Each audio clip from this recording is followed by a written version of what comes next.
స్తోత్రం కలుగును గాక. దేవుని పరిశుద్ధ నామకే స్తోత్రం ఉంటాడు. చేరి వచ్చిన మీ అందరికీ యేసుక్రీస్తు నామమున వందనాలు తెలియజేస్తున్నాను. ಸೇರಿ ಬಂದಂತ ಎಲ್ಲರಿಗೆ ಯೇಸು ಕ್ರಿಸ್ತನ ಹೆಸರಿನಲ್ಲಿ ವಂದನೆಗಳನ್ನು ತಿಳಿಸುತ್ತೇನೆ. హల్లెలూయా. దేవుడు గతించిన దినములన్నీ మనకు తోడుగా ఉంది. ದೇವರು ಕಳೆದಂತ ದಿನಗಳಲ್ಲೆಲ್ಲ ನಮ್ಮ ಸಂಗಡ ಇದ್ದು ఈ రీతిగా ప్రభు సన్నిధానంలో ఈ దినం చేరి ఆరాధించే అవకాశాన్ని ಈ ರೀತಿಯಾಗಿ ಸೇರಿ ಕರ್ತನನ್ನು ಆರಾಧನೆ ಮಾಡುವಂತ ಅವಕಾಶವನ್ನು ప్రభు మనకు అనుగ్రహించినందుకై ಕರ್ತನು ನಮಗೆ ಅನುಗ್ರಹಿಸಿದ್ದಕ್ಕಾಗಿ చేతులెత్తి దేవునికి స్తోత్రం చేద్దాం. ಕೈಗಳನ್ನೆತ್ತಿ ದೇವರಿಗೆ ಸ್ತೋತ್ರ. Hallelujah. Hallelujah. Praise the lord. Hallelujah. ఈ నెలలో ಈ ತಿಂಗಳಲ್ಲಿ 18వ తారీఖు 18ನೇ ತಾರೀಕು ఆంధ్రప్రదేశ్ అబ్రహం పాస్టర్ గారి చర్చ్ వారి యొక్క మినిస్ట్రీలో ఒక నూతనమైన చర్చ్ నిర్మాణం చేయబడింది. ಅಬ್ರಹಾಮಯ್ಯವರ ಒಂದು ಸೇವೆಯಲ್ಲಿ ಒಂದು ನೂತನವಾದ ಆಲಯವು ನಿರ್ಮಾಣವಾಗಿದೆ. దాని ఓపెనింగ్ 18వ తారీఖు అని చెప్పారు. ಅದರ ಒಂದು ಪ್ರತಿಷ್ಠಾಪನೆ 18ನೇ ತಾರೀಕು ಎಂಬುದಾಗಿ ಹೇಳಿದ್ದಾರೆ. రావాల్సిన వాళ్ళు రావచ్చు, ಬರುವಂಥವರು ಬರಬಹುದು. మీ ఓన్ వెహికల్స్లలో రావాలి. ನಿಮ್ಮ ಸ್ವಂತ ವಾಹನಗಳಲ್ಲಿ ಬರಬೇಕು. ఎందుకంటే ట్రైన్ ఉంటుందో లేదో ಗ್ಯಾರಂಟಿ లేదు.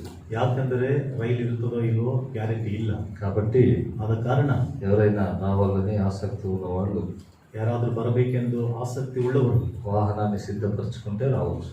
ವಾಹನವನ್ನು ಸಿದ್ಧ ಮಾಡಿಕೊಂಡು ಬರಬಹುದು. ఆ కూడిక కోసమై కూడా ప్రార్థన చేయాలని మనవి చేస్తున్నాను. ಆ ಕೂಟಕ್ಕಾಗಿಯೂ ಸಹ ಪ್ರಾರ್ಥನೆ ಮಾಡಬೇಕಾಗಿ ಮನವಿ ಮಾಡುತ್ತೇನೆ. హల్లెలూయా. హల్లెలూయా. హల్లెలూయా. హల్లెలూయా. దేవుని వాక్యాన్ని చదువుకుందాం. ದೇವರ ವಾಕ್ಯವನ್ನು ಓದಿಕೊಳ್ಳೋಣ. మొదటి పేతురు పత్రికలో నుండి 1ನೇ ಪೇತ್ರನ ಪತ್ರಿಕೆಯಿಂದ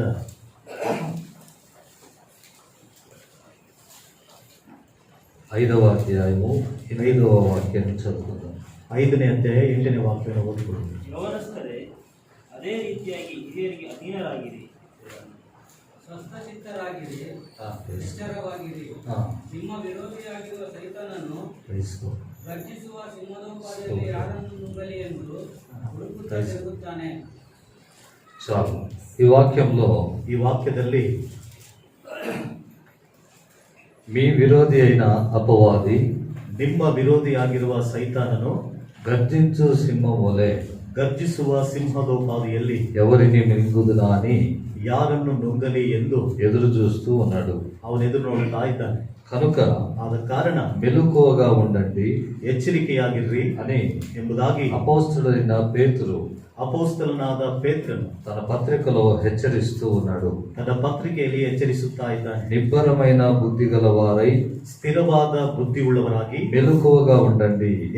ಎಚ್ಚರಿಕೆಯಾಗಿರ್ರಿ. ఈ విరోధి అయిన అపవాది, ನಿಮ್ಮ ವಿರೋಧಿಯಾಗಿರುವ ಸೈತಾನ గర్జించు సింహం వలె ಗರ್ಜಿಸುವ ಸಿಂಹದೋಪಾದಿ ఎవరిని మృంగుదునా అని ಯಾರನ್ನ ನುಂಗಲಿ ಎಂದು వెదుకుచూ తిరుగుచున్నాడు. ಹುಡುಕುತ್ತಾ ತಿರುಗುತ್ತಾ ఈ ಇದ್ದಾನೆ. అంత్య దినాల్లో ಈ ಕಡೆಯ ದಿನಗಳಲ್ಲಿ అపవాది ಸೈತಾನನು ఎవరిని మృంగుదునా, ಯಾರನ್ನ ನುಂಗಲಿ, ఎవడెవడు దొరుకుతాడా ಯಾರ್ಯಾರು ಸಿಗುತ್ತಾರಾ అని ಎಂಬುದಾಗಿ వెతుకుతూ ఉన్నాడు. ಹುಡುಕುತ್ತಾ ಇದ್ದಾನೆ. వెతకడం ఎందుకు? ಹುಡುಕುವುದು ಯಾಕೆ? ఆల్రెడీ వారి వశంలో ఉన్న వాళ్ళు ఉన్నారు. ಈಗಾಗಲೇ ಅವನ ವಶದಲ್ಲಿ ಇದ್ದವರು ಇದ್ದಾರೆ. ఇంకా వేరే వాళ్ళు దొరుకుతారా? ಇನ್ನು ಬೇರೆಯವರು ಸಿಗುತ್ತಾರಾ? ఎక్కడెక్కడ దొరుకుతారు? ಎಲ್ಲೆಲ್ಲಿ ಸಿಗುತ್ತಾರೆ? వెతుకుతూ ఉన్నాడంటే ಹುಡುಕುತ್ತಾ ಇದ್ದಾನೆ ಅಂದ್ರೆ దేవుని వాక్య ప్రకారంగా ದೇವರ ವಾಕ್ಯದ ಪ್ರಕಾರವಾಗಿ విశ్వాసులను వెతుకుతూ ఉన్నాడు. ವಿಶ್ವಾಸಿಗಳನ್ನು ಹುಡುಕುತ್ತಾ ಇದ್ದಾನೆ. హల్లెలూయా. ಹಲ್ಲೆಲೂಯಾ. ఎందుకంటే లోకస్తులందరూ వాని వశంలో ఉన్నారు. ಯಾಕಂದ್ರೆ ಲೋಕಸ್ಥರೆಲ್ಲರೂ ಸಹ ಅವನ ವಶದಲ್ಲಿದ್ದಾರೆ. బైబిల్లో రాయబడింది, ಸತ್ಯಯುಗದಲ್ಲಿ ఈ ಬರೆಯಲ್ಪಟ್ಟಿದೆ, యుగ సంబంధమైన దేవత ಈ ಯುಗ ಸಂಬಂಧವಾದ ದೇವತೆ అవిశ్వాసులైన వారి మనోనేత్రములకు గుడ్డితనము కలుగ చేసెను. ಅವಿಶ್ವಾಸಿಗಳಾದ ಮನೋನೇತ್ರಗಳಿಗೆ ಕುರುಡುತನ ಉಂಟು ಮಾಡಿದೆ. కాబట్టి వాళ్ళందరూ వాని వశంలో ఉన్నారు. ಆದ್ದರಿಂದ ಅವರೆಲ್ಲರೂ ಅವನ ವಶದಲ್ಲಿದ್ದಾರೆ. వాడు ఎట్లా చెప్తే అట్లా చేస్తున్నారు. ಅವನು ಯಾವ ರೀತಿ ಹೇಳ್ತಾನೆ ಆ ರೀತಿ ಮಾಡ್ತಿದ್ದಾರೆ. ఏ మార్గంలో నడవమంటే ఆ మార్గాన్ని అనుసరిస్తున్నారు. ಯಾವ ಮಾರ್ಗದಲ್ಲಿ ನಡಿ ಅಂತ ಹೇಳಿದ್ರೆ ಆ ಮಾರ್ಗವನ್ನು ಅನುಸರಿಸುತ್ತಿದ್ದಾರೆ. మరి ఎవరిని వెతుకుతున్నాడు? ಮತ್ತೆ ಯಾರನ್ನು ಹುಡುಕುತ್ತಾ ಇದ್ದಾನೆ? విశ్వాసులను వెతుకుతూ ఉన్నాడు. ವಿಶ್ವಾಸಿಗಳನ್ನು ಹುಡುಕುತ್ತಾ ಇದೆ. ఎవడైనా దొరుకుతాడా? ಯಾರಾದರೂ ಸಿಗುತ್ತಾನಾ? ఎవడైనా దొరుకుతాడా? ಯಾವನಾದರೂ ಸಿಗುತ್ತಾನಾ? హల్లెలూయా, ಹಲ್ಲೆಲೂಯಾ, హల్లెలూయా. ಹಲ್ಲೆಲೂಯಾ. ఈ అంత్య దినాల్లో ಈ ಕಡೆಯ ದಿವಸಗಳಲ್ಲಿ అపవాది వెతుకుతూ ఉన్నాడు. ಸೈತಾನನು ಹುಡುಕುತ್ತಾ ಇದ್ದಾನೆ. ఎవడైనా దొరుకుతాడా? ಯಾವನಾದರೂ ಸಿಗುತ್ತಾನಾ? కాబట్టి పేతురు అంటున్నాడు, ಆದ್ದರಿಂದ ಪೇತ್ರನು ಹೇಳ್ತಿದ್ದಾನೆ, మెలకువగా ఉండండి, ಎಚ್ಚರಿಕೆಯಾಗಿರ್ರಿ, జాగ్రత్తగా ఉండండి, ನೀವು ಎಚ್ಚರಿಕೆಯಾಗಿರ್ರಿ, స్థిర బుద్ధి కలిగి ఉండండి. ಸ್ಥಿರಚಿತ್ತರಾಗಿರ್ರಿ. హల్లెలూయా. ಹಲ್ಲೆಲೂಯಾ. ఎందుకని? ಯಾತಕ್ಕೆಂದು వాడు వెతుకుతూ ఉన్నాడు. ಅವನು ಹುಡುಕುತ್ತಾ ಇದ್ದಾನೆ. ఏ విషయంలో కూడా మీరు చిక్కుకొనకుండా ಯಾವ ವಿಷಯದಲ್ಲಿ ಸಹ ನೀವು ಸಿಕ್ಕಿಕೊಳ್ಳದೆ మీరు జాగ్రత్త పడుటకై ನೀವು ಎಚ್ಚರಿಕೆ ಹೊಂದಲಿಕ್ಕಾಗಿ మెలకువగా ఉండండి. ನೀವು ಎಚ್ಚರಿಕೆಯಾಗಿರ್ರಿ. హల్లెలూయా. ಹಲ್ಲೆಲೂಯಾ. దేవుని వాక్యంలో ದೇವರ ವಾಕ್ಯದಲ್ಲಿ వాడు ఎవరిని వెతుకుతున్నాడు? ಅವನು ಯಾರನ್ನ ಹುಡುಕುತ್ತಾ ಇದ್ದಾನೆ? ఎవరు వాని వశంలో చిక్కుబడతారు? ಯಾರು ಅವನ ವಶದಲ್ಲಿ ಸಿಕ್ಕಿ ಬೀಳ್ತಾರೆ? విశ్వాసులు వెతుకుతున్నాడు. ವಿಶ್ವಾಸಿಗಳನ್ನ ಹುಡುಕುತ್ತಾ ಇದ್ದಾನೆ. వారిలో ఎవరు వాని వశంలో చిక్కుబడతారు? ಅವರಲ್ಲಿ ಯಾರು ಅವನ ವಶದಲ್ಲಿ ಸಿಕ್ಕಿ ಬೀಳ್ತಾರೆ? అనేక విషయాలు ఉన్నాయి. ಅನೇಕ ವಿಷಯಗಳಿದೆ. అందులో ఒకటి ಅದರಲ್ಲಿ ಒಂದು నిందించు వారి విషయం. ನಿಂದಿಸುವಂತವರ ವಿಷಯ. హల్లెలూయా. హల్లెలూయా. దేవుని వాక్యంలో ದೇವರ ವಾಕ್ಯದಲ್ಲಿ దానియేలు గ్రంథం 2వ అధ్యాయము ದಾನಿಯೇಲನ ಗ್ರಂಥ 2ನೇ ಅಧ್ಯಾಯ 12వ వాక్యంలో 12ನೇ ವಾಕ್ಯದಲ್ಲಿ ఒక మాట రాయబడింది. ಒಂದು ಮಾತು ಬರೆಯಲ್ಪಟ್ಟಿದೆ. ಇದನ್ನು ಕೇಳಿ ರಾಜನು ಉಗ್ರದೋಷವುಳ್ಳವನಾಗಿ ಬಾಬೆಲಿನ ಸಕಲ ವಿದ್ವಾಂಸರನ್ನು ಕೊಲ್ಲಬೇಕೆಂದು ಆಜ್ಞಾಪಿಸಿದನು. చాలు. దానియేలు గ్రంథం 6వ అధ్యాయము ದಾನಿಯೇಲನ ಗ್ರಂಥ 6ನೇ ಅಧ್ಯಾಯ 3వ వచనం చదువుదాం. 3ನೇ ವಚನವನ್ನು ಓದಿ. ಈ ದಾನಿಯೇಲನಲ್ಲಿ ಪರಮ ಬುದ್ಧಿ ಇದ್ದದ್ದರಿಂದ ಅವನು ಮಿಕ್ಕ ಮುಖ್ಯಾಧಿಕಾರಿಗಳಿಗಿಂತಲೂ ದೇಶಾಧಿಪತಿಗಳಿಗಿಂತಲೂ ಅಧಿಕ ಸಮರ್ಥನೆನ್ನಿಸಿಕೊಂಡಿದ್ದನು. ಅವನನ್ನು ರಾಜನು ಪೂರ್ಣ ರಾಜ್ಯದ ಮೇಲೆ ನೇಮಿಸಲು ಉದ್ದೇಶಿಸಿದನು. ಹೀಗಿರಲು ಮುಖ್ಯಾಧಿಕಾರಿಗಳು ದೇಶಾಧಿಪತಿಗಳು ರಾಜ್ಯಭಾರದ ವಿಷಯವಾಗಿ ದಾನಿಯೇಲನ ಮೇಲೆ ತಪ್ಪಿ ಹೋರಿಸುವುದಕ್ಕೆ ಸಂದರ್ಭ ಹುಡುಕುತ್ತಿದ್ದರು.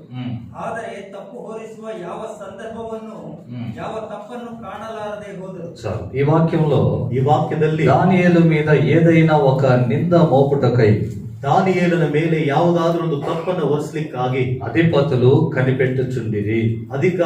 ಅಧಿಪತಿಗಳು ಅವರು ಕಾದುಕೊಂಡಿದ್ದರು. నింద మోపుటకై ನಿಂದೆಯನ್ನು ಹೊರಿಸಲಿಕ್ಕಾಗಿ కనిపెట్టుచుండిరి. ಅವರು ಎದುರು ನೋಡ್ತಾ ಇದ್ದಾರೆ. గమనించండి, ಗಮನಿಸಿರಿ. ఒక నీతివంతుడైన వ్యక్తి దానియేలు. ಒಬ್ಬ ನೀತಿವಂತನಾದ ವ್ಯಕ್ತಿ ದಾನಿಯೇಲು. ఈ దానియేలు మీద ಈ ದಾನಿಯೇಲನ ಮೇಲೆ ఏదైనా ఒక నింద మోపాలి. ಯಾವುದಾದ್ರೂ ಒಂದು ತಪ್ಪನ್ನು ಹೊರಿಸಬೇಕು. దానియేలు దేవునిని అనుసరించే వ్యక్తి, ದೇವರನ್ನು ಅನುಸರಿಸುವಂತ ವ್ಯಕ್ತಿ, దేవుని వాక్య ప్రకారంగా జీవించే వ్యక్తి, ದೇವರ ವಾಕ್ಯಕ್ಕೆ ಅನುಸಾರವಾಗಿ ಜೀವಿಸುವಂತ ವ್ಯಕ್ತಿ, దేవుని కోసమై ప్రాణాలు కూడా ఇవ్వగలిగిన వ్యక్తి, ದೇವರಿಗೋಸ್ಕರವಾಗಿ ಪ್ರಾಣಗಳನ್ನು ಸಹ ಕೊಡತಕ್ಕಂತ ವ್ಯಕ್ತಿ. ఇలాంటి వ్యక్తి పైన ಇಂಥ ವ್ಯಕ್ತಿಯ ಮೇಲೆ నింద మోపాలనే ఉద్దేశం కలిగి ఉన్నారు. ತಪ್ಪನ್ನು ಹೊರಿಸಬೇಕೆಂಬ ಉದ್ದೇಶವುಳ್ಳವರಾಗಿದ್ದಾರೆ. ఈ దినం లోకంలో జరుగుతున్న సంగతులు కూడా ఇవే. ಈ ದಿನದಲ್ಲಿ ಲೋಕದಲ್ಲಿ ನಡೆಯುತ್ತಿರುವಂತಹ ಸಂದರ್ಭಗಳು ಸಹ ಇವೆ. దేవుని బిడ్డల పైన నిందలు మోపుతున్నారు. ದೇವರ ಮಕ್ಕಳ ಮೇಲೆ ನಿಂದೆಗಳನ್ನು ಹೊರಿಸ್ತಾ ಇದ್ದಾರೆ. వారు చేయని వాటిని చేశారని చెప్తున్నారు. ಅವರು ಮಾಡದೇ ಇದ್ದದ್ದನ್ನ ಮಾಡಿದ್ದಾರೆ ಎಂಬುದಾಗಿ ಹೇಳ್ತಿದ್ದಾರೆ. చేస్తున్న పనికి వేరొక పేర్లు టైటిల్ పెట్టి ಮಾಡುತ್ತಿರುವಂತಹ ಕೆಲಸಗಳಿಗೆ ಬೇರೊಂದು ನಾಮಕರಣ ಮಾಡಿ వారి పైన నిందలు మోపుతూ ఉన్నారు. ಅವರ ಮೇಲೆ ನಿಂದೆಗಳನ್ನು ಹೊರಿಸ್ತಾ ಇದ್ದಾರೆ. హల్లెలూయా. హల్లెలూయా. కానీ ಆದರೆ దానియేలు అయితే ದಾನಿಯೇಲನಾದರೆ నీతి కలిగిన జీవితాన్ని జీవించాడు. ನೀತಿ ಉಳ್ಳ ಜೀವಿತವನ್ನ ಜೀವಿಸಿದ್ದಾನೆ. అతని స్థితి ఎలాంటిది అని మనం చదివితే ಅವನ ಸ್ಥಿತಿ ಎಂತದ್ದೆಂಬುದಾಗಿ ನಾವು ನೋಡಿದರೆ అదే 2వ అధ్యాయం 12వ వాక్యంలో 2ನೇ ಅಧ್ಯಾಯ 12ನೇ ವಾಕ್ಯದಲ್ಲಿ నెబుకద్నెజరు అనే రాజు ನೆಬೂಕದ್ನೆಚ್ಚರ ಎಂಬ ರಾಜನು బబులోను సంస్థానంలో ఉన్న జ్ఞానులను ಬಬುಲೋನ್ ಸಂಸ್ಥಾನದಲ್ಲಿರುವಂತಹ ವಿದ್ವಾಂಸರನ್ನು చంపేయాలని తీర్మానం చేశాడు. ಕೊಲ್ಲಬೇಕೆಂದು ತೀರ್ಮಾನ ಮಾಡಿದನು. కారణం ఏంటి? ಕಾರಣವೇನು? అతడు ఒక కల కన్నాడు. ಅವನೊಂದು ಕನಸನ್ನು ಕಂಡನು. ఆ కల భావము తెలపగలిగిన వారు ఎవరు లేరు. ಆ ಕನಸಿನ ಅರ್ಥವನ್ನು ತಿಳಿಸುವಂತವರು ಯಾರು ಇಲ್ಲ. అలాంటి సందర్భంలో ಅಂತ ಸಂದರ್ಭದಲ್ಲಿ జ్ఞానులందరినీ చంపేయాలి ಜ್ಞಾನಿಗಳೆಲ್ಲರನ್ನ ಸಾಯಿಸಬೇಕು అని ఆలోచన చేశాడు, జారీ చేశాడు. ಎಂಬುವಂತ ಆಲೋಚನೆ ಮಾಡಿದನು, ಅದನ್ನ ಜಾರಿಗೊಳಿಸಿದನು. ఆ సందర్భంలో దానియేలు అతని అధిపతి దగ్గరికి వెళ్ళి ಆ ಅಧಿಪತಿ ಬಳಿಗೆ ಹೋಗಿ ఎందుకు ఇలా జరిగింది, ಯಾತಕ್ಕೆ ಈ ರೀತಿ ನಡೆದಿದೆ, ఎందుకు ఇలాంటి ఆజ్ఞ వచ్చింది, ಯಾತಕ್ಕೆ ಇಂತ ಒಂದು ಆಜ್ಞೆ ಜಾರಿಗೆ ಬಂದಿದೆ అని తెలుసుకొని ಎಂಬುದಾಗಿ ತಿಳಿದುಕೊಂಡು 16వ వచనంలో రాయబడింది, 16ನೇ ವಾಕ್ಯದಲ್ಲಿ ಬರೆಯಲ್ಪಟ್ಟಿದೆ. రాజు సన్నిధికి పోయి ಆತನು ರಾಜನ ಸನ್ನಿಧಾನಕ್ಕೆ ಹೋಗಿ స్వప్న భావము అర్థము తెలియజేయుటకై కొంత సమయాన్ని తీసుకొని వచ్చాడు. ಆ ಕನಸಿನ ಅರ್ಥವನ್ನು ತಿಳಿಪಡಿಸಲಿಕ್ಕಾಗಿ ಸ್ವಲ್ಪ ಸಮಯವನ್ನು ತೆಗೆದುಕೊಂಡು ಬಂದ. రాజు అయితే దేశంలో ఉన్న నాయకులను జ్ఞానులను సంహరించాలనుకున్నాడు. ಅರಸನಾದ್ರೆ ದೇಶದಲ್ಲಿರುವಂತಹ ನಾಯಕರುಗಳನ್ನ ಜ್ಞಾನಿಗಳನ್ನ ಕೊಲ್ಲಬೇಕೆಂಬುದಾಗಿ ಆಲೋಚನೆ ಮಾಡಿದ. ದಾನಿಯೇಲನು జ్ఞానముతో వెళ్ళి ಜ್ಞಾನದಿಂದ ಹೋಗಿ అతని దగ్గర సమయం తీసుకొని వచ్చాడు. ಆತನ ಬಳಿಯಲ್ಲಿ ಸಮಯವನ್ನು ತೆಗೆದುಕೊಂಡು ಬಂದ. హల్లెలూయా. హల్లెలూయా. దేవుని వాక్యంలో చదువుకుంటే ದೇವರ ವಾಕ್ಯದಲ್ಲಿ ಓದಿಕೊಂಡರೆ 18వ వచనంలో 18ನೇ ವಾಕ್ಯದಲ್ಲಿ ఆ స్నేహితులకు సహోదరులు కూడా చెప్తున్నాడు, ಆ ಸಹೋದರರಿಗೆ ಆತನು ಹೇಳ್ತಾ ಇದ್ದಾನೆ, దేవునిని వేడుకొనండి, ದೇವರನ್ನ ಬೇಡಿಕೊಳ್ಳಿರಿ, ప్రార్థన చేయండి, ಪ್ರಾರ್ಥನೆ ಮಾಡಿರಿ. మనమందరం కలిసి ప్రార్థన చేద్దాం. ನಾವೆಲ್ಲರೂ ಸೇರಿ ಪ್ರಾರ್ಥನೆ ಮಾಡೋಣ. దేశం బాగుండాలి, ದೇಶವು ಚೆನ್ನಾಗಿರಬೇಕು, దేశపు జ్ఞానులు బాగుండాలి, ದೇಶದ ಜ್ಞಾನಿಗಳು ಚೆನ್ನಾಗಿರಬೇಕು, రాజు కూడా బాగుండాలి, ಅರಸನು ಸಹ ಚೆನ್ನಾಗಿರಬೇಕು. హల్లెలూయా. హల్లెలూయా. హల్లెలూయా. హల్లెలూయా. గమనించండి, ಗಮನಿಸಿರಿ, జ్ఞానులను సంహరించారనుకోండి, ಜ್ಞಾನಿಗಳನ್ನ ಸಂಹರಿಸಿದ್ದಾರೆ ಅಂತ ಅಂದ್ಕೊಳ್ರಿ, అక్కడ ఆ దేశంలో భేదములు వచ్చేస్తాయి. ಆ ದೇಶದಲ್ಲಿ ಭೇದಗಳು ಬಂದ್ಬಿಡುತ್ತೆ. భేదములు ఉన్న దేశం ఏమైపోద్ది? ಭೇದಗಳು ಇರುವಂತ ದೇಶ ಏನಾಗುತ್ತೆ? నాశనం అయిపోద్ది. ನಾಶನವಾಗಿ ಹೋಗುತ್ತೆ. ఈ దినాల్లో మన దేశంలో భేదాలు ఎక్కువ కలిగిస్తూ ఉన్నారు. ಈ ದಿನಗಳಲ್ಲಿ ನಮ್ಮ ದೇಶದಲ್ಲಿ ಭೇದಗಳನ್ನು ಹೆಚ್ಚಾಗಿ ಉಂಟು ಮಾಡ್ತಿದ್ದಾರೆ. ఎంతకాలం హిందూ ముస్లిం గలాటలు అనేవాడు, ಇಷ್ಟು ಕಾಲ ಹಿಂದೂ ಮುಸ್ಲಿಂ ಗಲಾಟೆ ಅಂತ ಹೇಳಿ ఇప్పుడు క్రిస్టియన్ల పైన లేచారు. ಈಗ ಕ್ರೈಸ್ತರ ಮೇಲೆ ಇದ್ದಾರೆ. ದೇಶದಲ್ಲಿ భేదములు పుట్టిస్తూ ఉన్నారు, ಭೇದಗಳನ್ನ ಹುಟ್ಟಿಸುತ್ತಾ ಇದ್ದಾರೆ, దేశం నాశనాన్ని కోరుతూ ఉన్నారు. ದೇಶದ ನಾಶನವನ್ನು ಬಯಸುತ್ತಿದ್ದಾರೆ. అట్టి సందర్భంలో దానియేలు ఏం చేశాడు? ಅಂತ ಸಂದರ್ಭದಲ್ಲಿ ದಾನಿಯೇಲನು ಏನು ಮಾಡಿದ? దేశము పాడు కాకుండా, ದೇಶವು ಹಾಳಾಗದಂತೆ రాజు క్షేమము కోరి ಅರಸನ ಕ್ಷೇಮವನ್ನ ಬಯಸಿ ప్రార్థన చేశాడు. ಪ್ರಾರ್ಥನೆ ಮಾಡಿದನು. హల్లెలూయా. హల్లెలూయా. ప్రార్థించిన వ్యక్తి దానియేలు. ದಾನಿಯೇಲನು ಪ್ರಾರ್ಥಿಸಿದಂತ ವ್ಯಕ್ತಿ. హల్లెలూయా. హల్లెలూయా. హెచ్కేలు గ్రంథం 22వ అధ్యాయం ಯೆಹೆಜ್ಕೇಲನ ಗ್ರಂಥ 22ನೇ ಅಧ್ಯಾಯ 30వ వాక్యంలో ఈ మాట రాయబడింది. 30ನೇ ವಾಕ್ಯದಲ್ಲಿ ಮಾತು ಬರೆಯಲ್ಪಟ್ಟಿದೆ, నేను దేశమును పాడు చేయకుండానట్లు ನಾನು ದೇಶವನ್ನ ಹಾಳು ಮಾಡದಂತೆ. ఎవడైనా కూడా ప్రార్థించేవాడుంటే ఎంత మేలు. ಯಾರಾದ್ರೂ ಒಬ್ಬರು ಪ್ರಾರ್ಥನೆ ಮಾಡುವಂತದ್ದು ಎಷ್ಟು నేను ಒಳ್ಳೆಯದು. వాని ప్రార్థనను విని ನಾನು ಅವನ ಪ್ರಾರ್ಥನೆಯನ್ನು ಕೇಳಿ వాని దేశాన్ని స్వస్థపరచాలనుకున్నాను, ಅವನ ದೇಶವನ್ನ ನಾನು ಸ್ವಸ್ಥ ಮಾಡಬೇಕೆಂಬುದಾಗಿ వాని ಇಷ್ಟಪಟ್ಟಿದ್ದೇನೆ, దేశానికి క్షేమం కలిగించాలనుకున్నాను. ಅವರ ದೇಶಕ್ಕೆ ಕ್ಷೇಮವನ್ನು ಉಂಟು ಮಾಡಬೇಕೆಂಬುದಾಗಿ ಅಂದುಕೊಂಡಿದ್ದೇನೆ. ఇది దేవుడు చెప్పే మాట. ಇದು ದೇವರು ಹೇಳುವಂತ ಮಾತು. దానికి అనుసారముగానే ಅದಕ್ಕೆ ಅನುಸಾರವಾಗಿಯೇ దానియేలు ప్రార్థనను ప్రారంభించాడు. ದಾನಿಯೇಲನು ಪ್ರಾರ್ಥನೆಯನ್ನ ಪ್ರಾರಂಭಿಸಿದ. హల్లెలూయా. ಹಲ್ಲೆಲೂಯಾ. ఎవరి కోసం? ಯಾರಿಗೋಸ್ಕರ? ఎవరైతే వీళ్ళని చంపాలనుకున్నారో, ಯಾರಾದ್ರೆ ಇವರನ್ನ ಸಾಯಿಸಬೇಕೆಂದು ಅಂದುಕೊಂಡ್ರು, ఎవరైతే వీళ్ళని చెరపట్టారో, ಯಾರಾದ್ರೆ ಇವರನ್ನ ಸೆರೆ ಹಿಡಿದರು, ఎవరైతే వీళ్ళను దాసులని హీనంగా మాట్లాడారో, ಯಾರಾದ್ರೆ ಇವರು ಗುಲಾಮರೆಂಬುದಾಗಿ ಹೀನವಾಗಿ ಮಾತನಾಡಿದ್ರು, ఆ దేశము నిమిత్తమై, ಆ ದೇಶದ ನಿಮಿತ್ತ, ఆ దేశపు ప్రజల నిమిత్తమై ಆ ದೇಶದ ಜನರ ನಿಮಿತ್ತವಾಗಿ ప్రార్థనను ప్రారంభించారు ఈ నలుగురు. ಪ್ರಾರ್ಥನೆಯನ್ನು ಪ್ರಾರಂಭಿಸಿದ್ರೆ ನಾಲ್ಕು ಜನ. హల్లెలూయా. హల్లెలూయా. మనకుంది అలాంటి ప్రార్థన జీవితం? ನಮಗಿದೆಯಾ ಅಂತ ಪ್ರಾರ್ಥನೆ ಜೀವಿತ? హల్లెలూయా. హల్లెలూయా. ఇలాంటి ప్రార్థన చేసిన వ్యక్తి, ಇಂತ ಒಂದು ಪ್ರಾರ್ಥನೆ ಮಾಡಿದಂತ ವ್ಯಕ್ತಿ, ఇలాంటి ప్రార్థన చేసిన వ్యక్తికి ಈ ರೀತಿಯಾಗಿ ಪ್ರಾರ್ಥನೆ ಮಾಡಿದಂತ ವ್ಯಕ್ತಿಗೆ ఏదైనా ఒక నింద మోపాలి, ಯಾವುದಾದ್ರೂ ಒಂದು ತಪ್ಪನ್ನು ಹೊರಿಸಬೇಕು, అతని పైన ఏదైనా నింద మోపాలి, ಅವನ ಮೇಲೆ ಯಾವುದಾದ್ರೂ ನಿಂದೆ ಹೊರಿಸಬೇಕು, అతడు పట్టబడాలి, ಅವನು ಹಿಡಿಯಲ್ಪಡಬೇಕು, అతడు నాశనము కావాలి ಅವನು ನಾಶನ ಆಗಬೇಕು అని ಎಂಬುದಾಗಿ ఆ దేశపు ప్రజలే కోరుకున్నారు. ಆ ದೇಶದ ಜನರೇ ಅವರು ಬಯಸಿದ. బెల్షస్సరు కాలంలో కూడా ಬೆಲ್ಶಸ್ಸರನ ಕಾಲದಲ್ಲಿಯೂ ಸಹ ఇలాంటి సంగతి జరిగింది. ಇಂಥ ಒಂದು ಸಂಗತಿ ನಡೆಯಿತು. అతను ఒక దృశ్యాన్ని చూశాడు.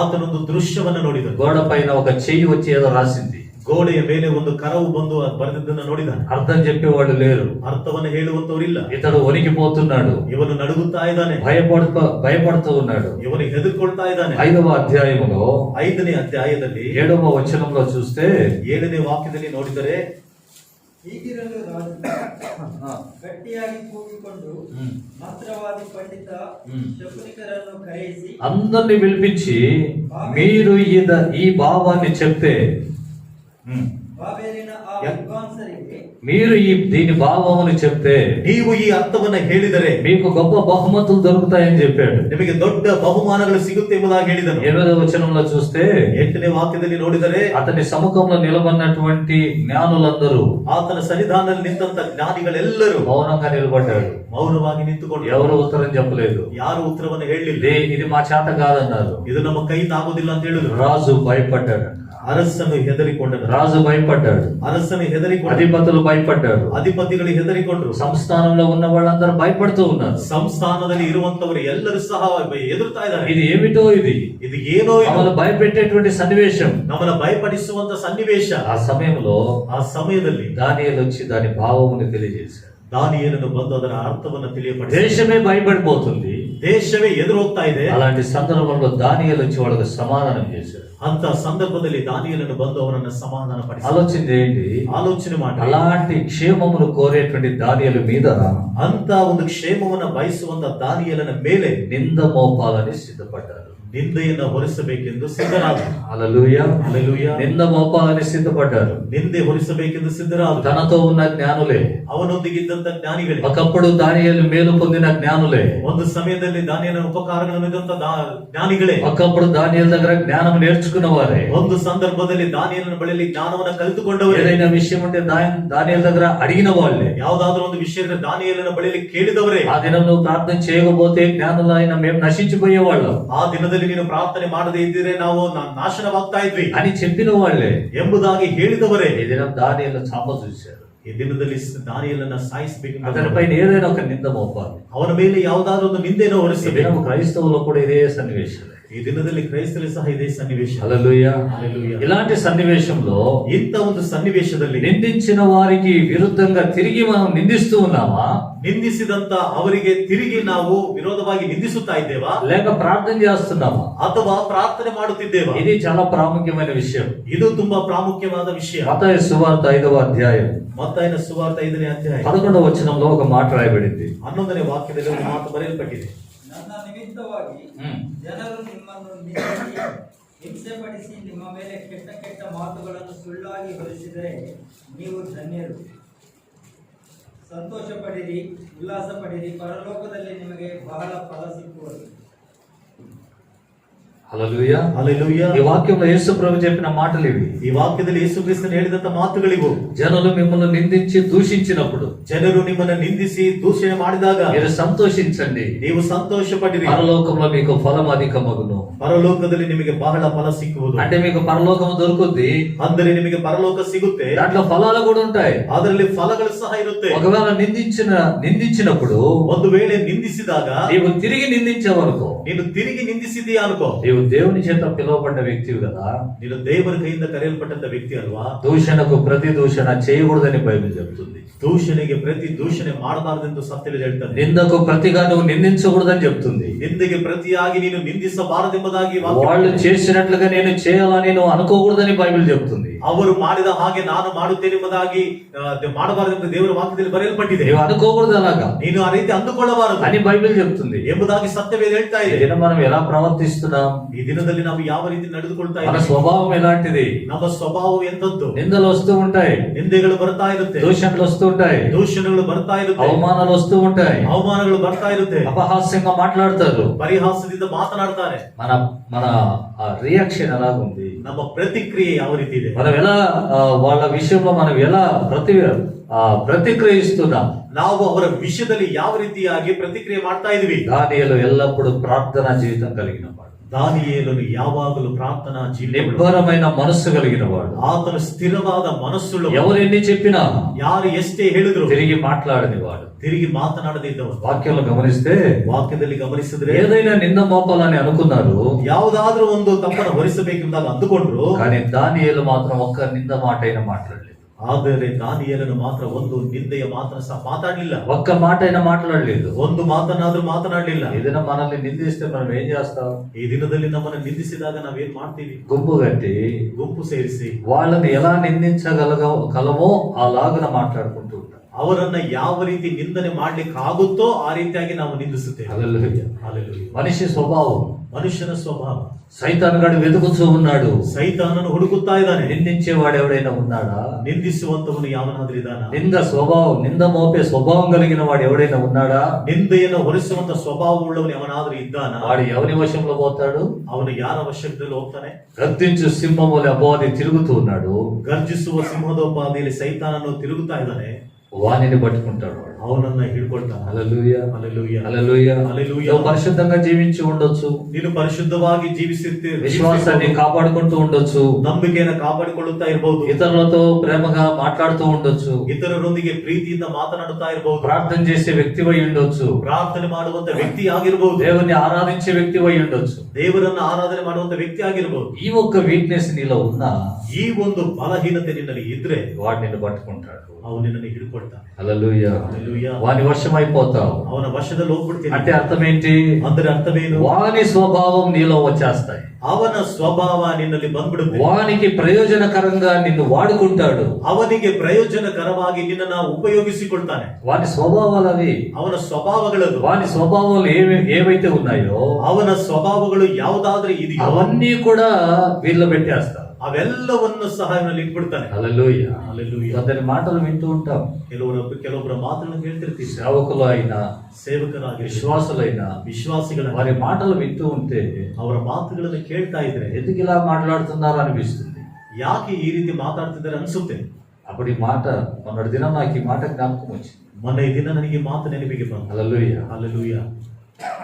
దానియేలు పైన ದಾನಿಯೇಲನ నింద మోపాలనుకున్నారు, ತಪ್ಪನ್ನು ಹೊರಿಸಬೇಕೆಂಬುದಾಗಿ వారి పరిస్థితి ఏమైంది? ಅವರ ಪರಿಸ್ಥಿತಿ ಏನಾಯ್ತು? చదవండి 6వ అధ్యాయము ಓದಿರಿ 6ನೇ ಅಧ್ಯಾಯ 24వ వచనం. 24ನೇ ವಚನ. ನಂತರ ರಾಜನು ಆಜ್ಞಾಪಿಸಲು ದಾನಿಯೇಲನ ಮೇಲೆ ದೂರು ಹೊರಿಸಿದವರನ್ನು ತಂದು ಅವರನ್ನು ಅವರ ಹೆಂಡತಿ ಮಕ್ಕಳನ್ನು సింహಗಳ గవిಯಲ್ಲಿ ಹಾಕಿಬಿಟ್ಟು. చాలు గమనించండి, ಗಮನಿಸಿರಿ, ఎక్కడ పడద్రోయబడ్డారు వాళ్ళు? ಎಲ್ಲಿ ಅವರು ಕೆಡವಲ್ಪಟ್ಟಿದ್ದಾರೆ? ఒకవేళ ಒಂದು ವೇಳೆ దానియేలు సింహపు గుహలో వేస్తే ದಾನಿಯೇಲನ ಸಿಂಹದ ಗವಿಯಲ್ಲಿ ಹಾಕಿದ್ರೆ సింహాలు ఇతన్ని పట్టేసుకుంటాయి, ಸಿಂಹಗಳು ಅವನನ್ನು ಹಿಡಿದುಕೊಳ್ಳುತ್ತದೆ, చంపేస్తాయి, ಸಾಯಿಸಿ ಬಿಡುತ್ತೆ, వాడు నాశనం అయిపోతాడు ಅವನು ನಾಶನವಾಗಿ ಹೋಗ್ತಾನೆ అని ಎಂಬುದಾಗಿ ఒక ఆలోచన చేసి ಒಂದು ಆಲೋಚನೆಯನ್ನು ಮಾಡಿ సింహపు గుహలో వీళ్ళని వేయాలి, ಸಿಂಹದ ಗವಿಯಲ್ಲಿ ಇವರನ್ನು దానియేలుని వేయాలి ದಾನಿಯೇಲನನ್ನ ಹಾಕಬೇಕು అని నింద మోపిన వాళ్ళు ప్లాన్ చేశారు. ಎಂಬುದಾಗಿ ತಪ್ಪನ್ನು ಹೊರಿಸಿದವರು ಅವರು ಯೋಚನೆ ಮಾಡಿಕೊಂಡು దానియేలు ఆ గుహలో వెళ్ళాడు, ದಾನಿಯೇಲನು ಆ ಒಂದು ಗವಿಗೆ ಹೋದನು, సింహాలు ముట్టలేదు. ಸಿಂಹಗಳು ಮುಟ್ಟಲಿಲ್ಲ. ఎందుకు చెప్పండి? ಯಾತಕ್ಕೆ ಹೇಳ್ರಿ? నిందించే స్వభావం ఇతనిలో లేదు, ನಿಂದಿಸುವಂತ ಸ್ವಭಾವ ಇವನಲ್ಲಿ ಇಲ್ಲ, దూషించే స్వభావం ఇతనిలో లేదు, ದೂಷಣೆ ಮಾಡುವಂತ ಸ್ವಭಾವ ಈತನಲ್ಲಿ ಇಲ್ಲ, అపవాదికి సంబంధించే స్వభావం ఇతనిలో కనబడలేదు. ಸೈತಾನಿಗೆ ಸಂಬಂಧಪಟ್ಟ ಸ್ವಭಾವ ಇವನಲ್ಲಿ ಕಾಣಿಸಲಿಲ್ಲ. వీడు నాకు సంబంధించిన వాడు కాడు అని సింహానికి తెలిసిపోయింది. ಇವನು ನನಗೆ ಸಂಬಂಧಪಟ್ಟವನು ಅಲ್ಲ ಎಂಬುದಾಗಿ ಸಿಂಹಕ್ಕೆ ಗೊತ್ತಾಗೋದು. వీడు నాకు సంబంధించిన వాడు కాదు అని అపవాదికి తెలిసిపోయింది. ಇವನು ನನಗೆ ಸಂಬಂಧಪಟ್ಟವನು ಅಲ್ಲ ಎಂಬುದಾಗಿ ಸೈತಾನನಿಗೆ ಗೊತ್ತಾಗೋಯ್ತು. హల్లెలూయా. హల్లెలూయా. కాబట్టి తినలేకపోయింది. ಆದ ಕಾರಣದಿಂದ ತಿನ್ಲಿಕ್ಕೆ ಆಗದೆ అతన్ని తీసిన తర్వాత వేరే వాళ్ళు వచ్చారు. ಅವನನ್ನು ತೆಗೆದ ಮೇಲೆ ಬೇರೆಯೊಬ್ರು ಬಂದ್ರು. ఎవరు?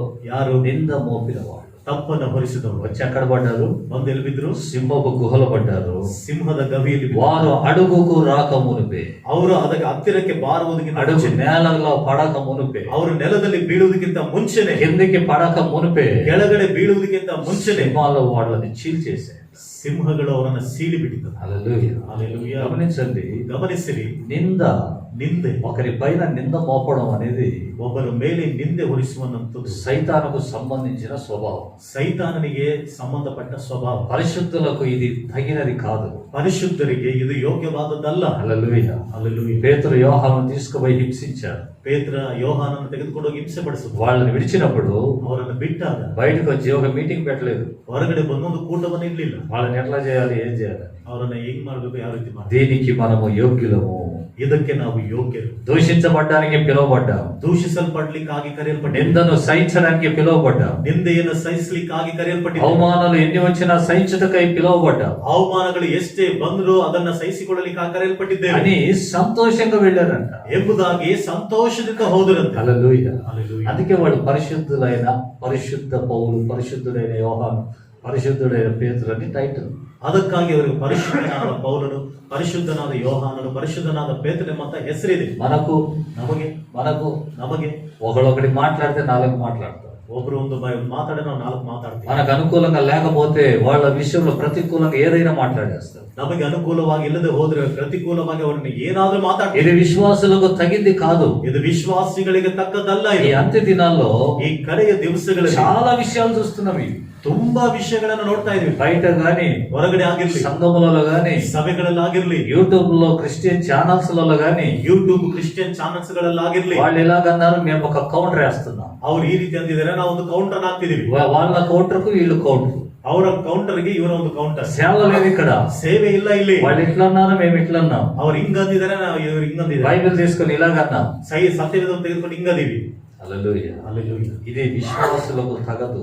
ಇದು ವಿಶ್ವಾಸಿಗಳಿಗೆ ಯೋಗ್ಯವಲ್ಲ. దేవుని వాక్యంలో రాయబడింది, ದೇವರ ವಾಕ್ಯದಲ್ಲಿ ಬರೆಯಲ್ಪಟ್ಟಿದೆ, నిన్ను నిందించిన నిందలు ನಿನ್ನನ್ನು ನಿಂದಿಸಿದಂತ ನಿಂದನೆಗಳು నా పైన పడెను, ನನ್ನ ಮೇಲೆ ಬಿತ್ತು. హల్లెలూయా. హల్లెలూయా. కీర్తనలో రాయబడిన మాట, ಕೀರ್ತನೆಯಲ್ಲಿ ಆ ಮಾತು ಬರೆಯಲ್ಪಟ್ಟಿದೆ. కీర్తనలో ಕೀರ್ತನೆಯಲ್ಲಿ ఎక్కడ అది 69వ కీర్తన 69ನೇ ಕೀರ್ತನೆ 9వ వాక్యం. 9ನೇ ವಾಕ್ಯ. ನಿನ್ನ ಆಲಯಾಭಿಮಾನವು ನನ್ನನ್ನು ಬೆಂಕಿಯಂತೆ ದಹಿಸಿದೆ. ನಿನ್ನನ್ನು ದೂಷಿಸುವವರ ದೂಷಣೆಗಳು ನನ್ನ ಮೇಲೆ ಬಂದಿವೆ. తెలుగుನಲ್ಲಿ నిన్ను నిందించిన, నీ పైన మోపిన నిందలు ನಿನ್ನ ಮೇಲೆ ಹೊರಿಸಿದಂತ ನಿಂದೆಗಳು నా పైన పడ్డాయి, ನನ್ನ ಮೇಲೆ ಬಿದ್ದಿದೆ. అంటే అర్థం ఏంటి? ಅಂದರೆ ಅರ್ಥವೇನು? అన్యులు మనల్ని దూషించిన అది యేసు పైన పడుతున్నాయి. ಅನ್ಯರು ನಮ್ಮನ್ನು ದೂಷಣೆ ಮಾಡಿದ್ರೆ ಯೇಸುವಿನ ಮೇಲೆ ಬೀಳ್ತಾ ಇದೆ. వారు మనల్ని నిందించిన అది యేసు ప్రభు పైన పడుతున్నాయి. ಅವರು ನಮ್ಮನ್ನ ನಿಂದಿಸಿದ್ರು ಅದು ಯೇಸುವಿನ ಮೇಲೆ ಬೀಳ್ತಾ ಇದೆ. అలాగే ಹಾಗೆಯೇ మనము మాట్లాడే నింద, మన నోట వచ్చే నిందపు మాటలు, ನಮ್ಮ ಬಾಯಿಯಿಂದ ಬರುವಂತ ನಿಂದೆಯ ಮಾತು అవి కూడా ఎవరి పైన పడతాయి? ಅವು ಸಹ ಯಾರ ಮೇಲೆ ಬೀಳುತ್ತೆ? యేసు పైనే. ಯೇಸುವಿನ ಮೇಲೆ. ఎందుకో తెలుసా? ಯಾತಕ್ಕೆ ಗೊತ್ತಾ? ఆయన ఒక్కడే మధ్యవర్తి. ಆತನು ಒಬ್ಬನೇ ಮಧ್ಯವರ್ತಿ. హల్లెలూయా. హల్లెలూయా. హల్లెలూయా. ఆయన ఒక్కడే మధ్యవర్తి. ಆತನು ಒಬ್ಬನೇ ಮಧ್ಯವರ್ತಿ. ఒకవేళ అనుకోవచ్చు మనం, ಒಂದು ವೇಳೆ ನಾವು ಅಂದುಕೊಳ್ಳಬಹುದು, అన్యులు కదా వాళ్ళు, ಅನ್ಯರಲ್ವ ಅವರು, మనకంటే యేసు ప్రభు మధ్యవర్తి, ನಮಗಂದ್ರೆ ಯೇಸು ಕ್ರಿಸ್ತನು ಮಧ್ಯವರ್ತಿ. వాళ్లకు యేసుకు సంబంధం ఏంటి?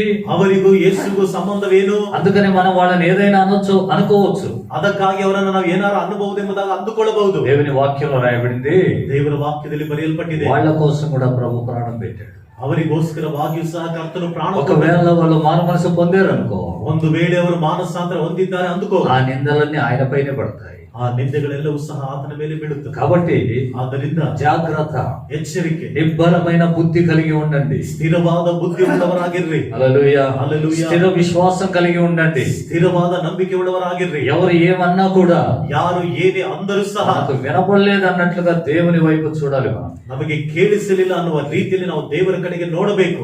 మనకు సంబంధించిన విషయాలు కాదు అవి, ನಮಗೆ ಸಂಬಂಧಪಟ್ಟ ವಿಷಯಗಳು ಅಲ್ಲ. ఒకవేళ మనల్ని సింహపు గుహానికి దగ్గరగా చేసిన, ಒಂದು ವೇಳೆ ನನ್ನ ಸಿಂಹದ ಗವಿಯ ಹತ್ತಿರಕ್ಕೆ ನಮ್ಮನ್ನು ಸೇರಿಸಿ శిక్షకు గురి చేసిన, ಶಿಕ್ಷೆಗೆ ಗುರಿ ಮಾಡಿದ್ರು, వాళ్ళని ప్రేమిస్తున్నాము కాబట్టి ಅವರನ್ನ ಪ್ರೀತಿ ಮಾಡುತ್ತಾ ಇರುವುದರಿಂದ వారి కోసమే ప్రార్థన చేయాలి గాని ಅವರಿಗೋಸ್ಕರವಾಗಿ ಪ್ರಾರ್ಥನೆ ಮಾಡಬೇಕು. ಆದರೆ నిందలు మన నోటికి తగవు. ನಿಂದೆಗಳು ನಮ್ಮ ಬಾಯಿಗೆ ಯೋಗ್ಯವಲ್ಲ. హల్లెలూయా. హల్లెలూయా. ఒకప్పుడు ಒಂದು మేలు పొందిన వాళ్ళే ಉಪಕಾರಗಳನ್ನು ఈ దినాల్లో సంఘములలో కూడా ఇలాంటివి ప్రారంభం. ಈ ದಿನಗಳಲ್ಲಿ ಸಭೆಗಳಲ್ಲಿ ಸಹ ಇಂಥದ್ದು ಪ್ರಾರಂಭವಾಗಿದೆ. ఇలాంటివి ఎక్కువైపోయాయి. ಇಂಥವುಗಳು ಹೆಚ್ಚಾಗಿ ఒకరిపైన ఒకరు నిందించుకోవడం, ಒಬ್ಬರ ಮೇಲೆ ಒಬ್ಬರು ನಿಂದಿಸಿಕೊಳ್ಳುವುದು, ఒకరి బలహీనతలు చెప్పి ఒకరు బలహీనంగా మాట్లాడుకోవడం, ಒಬ್ಬರ ಬಲಹೀನತೆಗಳನ್ನ ಹೇಳಿ ಬಲಹೀನತೆಯಿಂದ ಮಾತಾಡಿಕೊಳ್ಳುವುದು, ఇలాంటివి ఎక్కువైపోయాయి. ಇಂಥವುಗಳು ಹೆಚ್ಚಾಗ್ತಾ ಇದೆ. ఒకప్పుడు కలిసి ప్రార్థన చేసిన వాళ్ళే, ಒಂದು ಸಂದರ್ಭದಲ್ಲಿ ಒಂದಾಗಿ ಸೇರಿ ಪ್ರಾರ್ಥನೆ ಮಾಡಿದವರೇ, ఒకప్పుడు ఒకరి కోసం ఒకరు ప్రార్థన చేసుకున్న వాళ్ళే, ಒಂದು ಸಂದರ್ಭದಲ್ಲಿ ಒಬ್ಬರಿಗೋಸ್ಕರ ಒಬ್ಬರು ಪ್ರಾರ್ಥನೆ ಮಾಡಿಕೊಂಡವರೇ ఇప్పుడు నిందించుకునే స్థితికి వచ్చేసారు. ಈಗ ನಿಂದಿಸಿಕೊಳ್ಳುವಂತ ಸ್ಥಿತಿಗೆ ಬಂದ್ಬಿಟ್ಟಿದ್ದಾರೆ. ఎక్కడ పోయింది నిబ్బరమైన బుద్ధి? ಎಲ್ಲಿಗೋಯಿತು ಒಂದು ಸ್ಥಿರವಾದ ಬುದ್ಧಿ? బుద్ధి ఏమైపోయింది? ಬುದ್ಧಿ ಏನಾಗೋಗಿದೆ? బుద్ధి బూడిదేదేనని పోయింది. ಬುದ್ಧಿ ಬೂದಿ ತಿನ್ನಕ್ ಹೋಗಿದೆ. అందుకనే ఇలాంటి స్వభావం. ಅದಕ್ಕಾಗಿ ಇಂಥ ಸ್ವಭಾವಗಳು. లేకపోతే ಇಲ್ಲದೆ ಹೋದ್ರೆ నువ్వు ఒక తండ్రికి పిల్లలు కదా, ನೀವು ಒಂದು ತಂದೆಗೆ ಮಕ್ಕಳಲ್ವಾ, ఒక సువార్త వల్ల నడిపించబడినోళ్ళు కదా, ಒಂದು ಸುವಾರ್ತೆಯ ಮೂಲಕ ನಡೆಸಲ್ಪಟ್ಟವರಲ್ವಾ, ఒక ఆత్మ చేత నడిపించబడేవాళ్ళు కదా, ಒಂದೇ ಆತ್ಮನಿಂದ ನಡೆಸಲ್ಪಟ್ಟವರಲ್ವಾ. భేదములు ఎందుకు? ಭೇದಗಳು ಯಾಕೆ? దూషణలు ఎందుకు? ದೂಷಣೆಗಳು ಯಾತಕ್ಕೆ? నిందలు ఎందుకు? ನಿಂದೆಗಳು ಯಾತಕ್ಕೆ? ఒకరిని నిందిస్తే ఆ నింద మన పైన పడదా? ಒಬ್ಬರನ್ನ ನಿಂದಿಸಿದ್ರೆ ಆ ನಿಂದೆ ನಮ್ಮ ಮೇಲೆ ಬೀಳೋದಿಲ್ವಾ? పడదా? ಬೀಳೋದಿಲ್ವಾ? ఎందుకంటే మనమంతా ఒక అవయవం కదా, ఒక శరీరానికి అవయవాలు కదా. ಯಾಕೆಂದ್ರೆ ನಾವೆಲ್ಲರೂ ಸಹ ಒಂದು ದೇಹದಲ್ಲಿ ಅಂಗಾಂಗಗಳಲ್ಲವಾ? మనందరికి ఒక్కడే శిరస్సు కదా. ನಮ್ಮೆಲ್ಲರಿಗೂ ಸಹ ಒಬ್ಬನೇ ತಲೆ ಅಲ್ಲವಾ? ఆలోచన ఉందా మనకు? ಆಲೋಚನೆ ಇದೆಯಾ ನಮಗೆ? ఏదొస్తే అది మాట్లాడటమే. ಯಾವ್ದು ಬಂದ್ರೆ ಅದು ಮಾತಾಡೋದು. హల్లెలూయా. హల్లెలూయా. యోబు కూడా అలాగే మాట్లాడాడు. యోబు ಯೋಬನು ಸಹ ಆ ರೀತಿಯಾಗಿ ಮಾತಾಡಿದನು. దేవుడు వచ్చి అన్నాడు, ದೇವರು ಬಂದು ಹೇಳಿದ್ರು, నువ్వు మంచోడివని అనిపించుకోవడానికి నా పైన నింద మోపుతావా? ನೀನು ಒಳ್ಳೆಯವನೆಂಬುದಾಗಿ ಅನಿಸಿಕೊಳ್ಳುವುದಕ್ಕಾಗಿ ನನ್ನ ಮೇಲೆ ನಿಂದೆಯನ್ನು ಹೊರಿಸ್ತೀಯಾ? నింద మోపేల స్వభావం ఏంటి? ನಿಂದೆ ಹೊರಿಸುವಂತರ ಸ್ವಭಾವಗಳು ಏನು? మంచివాడు అనిపించుకోవడానికి నింద మోపేవాడు. ಒಳ್ಳೆಯವರೆಂಬುದಾಗಿ ಅನಿಸಿಕೊಳ್ಳುವುದಕ್ಕೆ ನಿಂದೆಯನ್ನು ಹೊರಿಸೋದು. వాళ్ళట్లా వీళ్ళెట్లా అని. ಅವ್ರು ಹಿಂಗೆ ಇವ್ರು ಹಿಂಗೆ. నువ్వు మంచివాడు అని అనిపించుకోవాలంటే ఒక పని చేయాలి. ನೀನು ಒಳ್ಳೆಯವರೆಂಬುದಾಗಿ ಅನಿಸಿಕೊಳ್ಳಬೇಕನ್ನೋ ಒಂದು ಕೆಲಸ ಮಾಡಬೇಕು. సామెతల గ్రంథం 3వ అధ్యాయం 3ನೇ ಅಧ್ಯಾಯ మొదటి వచనం నుండి 1ನೇ ವಾಕ್ಯದಿಂದ సొలొమోను రాస్తున్నాడు ఈ మాటలు. ಸೊಲೊಮೋನನು ಬರೆದಿದ್ದಾನೆ ಈ ಮಾತುಗಳು. కనుక ನನ್ನ ಉಪದೇಶವನ್ನು ಮರೆಯಬೇಡ, ఉపదేశానికి చెవి యొగ్గు, ನನ್ನ ಆಜ್ಞೆಗಳನ್ನು ಮನಪೂರ್ವಕವಾಗಿ ಪಾಲಿಸು. ఆజ్ఞలు గైకొని నడుచుకో. ಅವು ನಿನ್ನ ದಿನಗಳನ್ನು ಹೆಚ್ಚಿಸಿ ಹ್ಮ್. ನಿನ್ನ ಆಯುಷ್ಯನ್ನು ವೃದ್ಧಿಗೊಳಿಸಿ ಹ್ಮ್. ನಿನಗೆ ಸುಕ್ಷೇಮವನ್ನು ಉಂಟು ಮಾಡುವುದು. ಹ್ಮ್. ಪ್ರೀತಿ ಸತ್ಯತೆಗಳು ಹಾ. ನಿನ್ನನ್ನು ಬಿಡದಿರಲಿ. ఆ, దయను సత్యమును ఎన్నడు విడిచిపోనీయకు. ಅವುಗಳನ್ನು ನಿನ್ನ ಕೊರಳಿಗೆ ಕಟ್ಟು, ಹ್ಮ್. ನಿನ್ನ ಹೃದಯದ ಅಲಗೆಯಲ್ಲಿ ಅವುಗಳನ್ನು ಬರೆ. ಹ್ಮ್. ಇದರಿಂದ ನೀನು ಹ್ಮ್. ದೇವರ ಮತ್ತು ಮನುಷ್ಯರ ದಯೆಯನ್ನು ಹ್ಮ್. ಸಮ್ಮತಿಯನ್ನು ಪಡೆದುಕೊಳ್ಳುವಿ. తెలుగులో రాయబడింది, ತೆಲುಗುದಲ್ಲಿ ಬರೆಯಲ್ಪಟ್ಟಿದೆ, దేవుని దృష్టి యందును ದೇವರ ದೃಷ್ಟಿಯಲ್ಲಿಯೂ మానవుల దృష్టి యందును ಮನುಷ್ಯರ ದೃಷ್ಟಿಯಲ್ಲಿಯೂ నీవు దయ పొంది ನೀನು ದಯೆಯನ್ನು ಹೊಂದಿ మంచివాడవని అనిపించుకుందు. ಒಳ್ಳೆಯವನು ಎಂಬುದಾಗಿ ಅನಿಸಿಕೊಳ್ತೀಯ. హల్లెలూయా. ಹಲ್ಲೆಲೂಯಾ. నువ్వు మంచివాడ అనిపించుకోవాలంటే, ನೀನು ಒಳ್ಳೆಯವನು ಎಂಬುದಾಗಿ ಅನಿಸ್ಕೊಳ್ಬೇಕಂದ್ರೆ, మంచి వ్యక్తి అనిపించుకోవాలంటే ಒಳ್ಳೆ ವ್ಯಕ್ತಿ ಎಂಬುದಾಗಿ ಅನಿಸ್ಕೊಳ್ಬೇಕಂದ್ರೆ దేవుని ఉపదేశాన్ని జ్ఞాపకం పెట్టుకో. ದೇವರ ಉಪದೇಶವನ್ನ ನೀನು ನೆನಪಿನಲ್ಲಿ ఆజ్ఞలను అనుసరించి నడుచుకో. ಆಜ್ಞೆಗಳನ್ನು ಅನುಸರಿಸಿ ನಡೆದುಕೋ. దయను సత్యమును అనుసరిస్తూ ఉండు. ದಯೆಯನ್ನ ಸತ್ತತೆಯನ್ನ ಅನುಸರಿಸುತ್ತಾ ಇರು. అప్పుడు మనుషులందరూ నేను ఏమంటారు? ಆಗ ಮನುಷ್ಯರೆಲ್ಲರೂ ನಿನ್ನನ್ನು ಏನಂತಾರೆ? మంచోడు అని అంటారంట. ಒಳ್ಳೆಯವನು ಅಂತ ಹೇಳಿ. హల్లెలూయా. ಹಲ್ಲೆಲೂಯಾ. కానీ మనం ఏం చేస్తాం? ಆದ್ರೆ ನಾವೇನ್ ಮಾಡ್ತೀವಿ? ఇవి చేయడానికి ఒళ్ళు బరువయ్యి, ಇವುಗಳನ್ನ ಮಾಡ್ಲಿಕ್ಕೆ ಮೈಭಾರ ಆಗಿ, ఇవి చేయడానికి ఇష్టం లేక, ಇವುಗಳನ್ನ ಮಾಡ್ಲಿಕ್ಕೆ ಇಷ್ಟ ಇಲ್ಲದೆ, పాపం పైన మనసుండి ಪಾಪದ ಮೇಲೆ ಮನಸ್ಸಿಟ್ಟು పాపాన్ని అనుసరిస్తూ ಪಾಪವನ್ನು ಅನುಸರಿಸುತ್ತಾ మంచోళ్ళమని అనిపించుకోవడానికి ಒಳ್ಳೆಯ ವ್ಯಕ್ತಿಗಳನ್ನು ಅನಿಸಿಕೊಳ್ಳೋದಕ್ಕೆ దేవుని పైన నింద మోపేవాళ్ళు.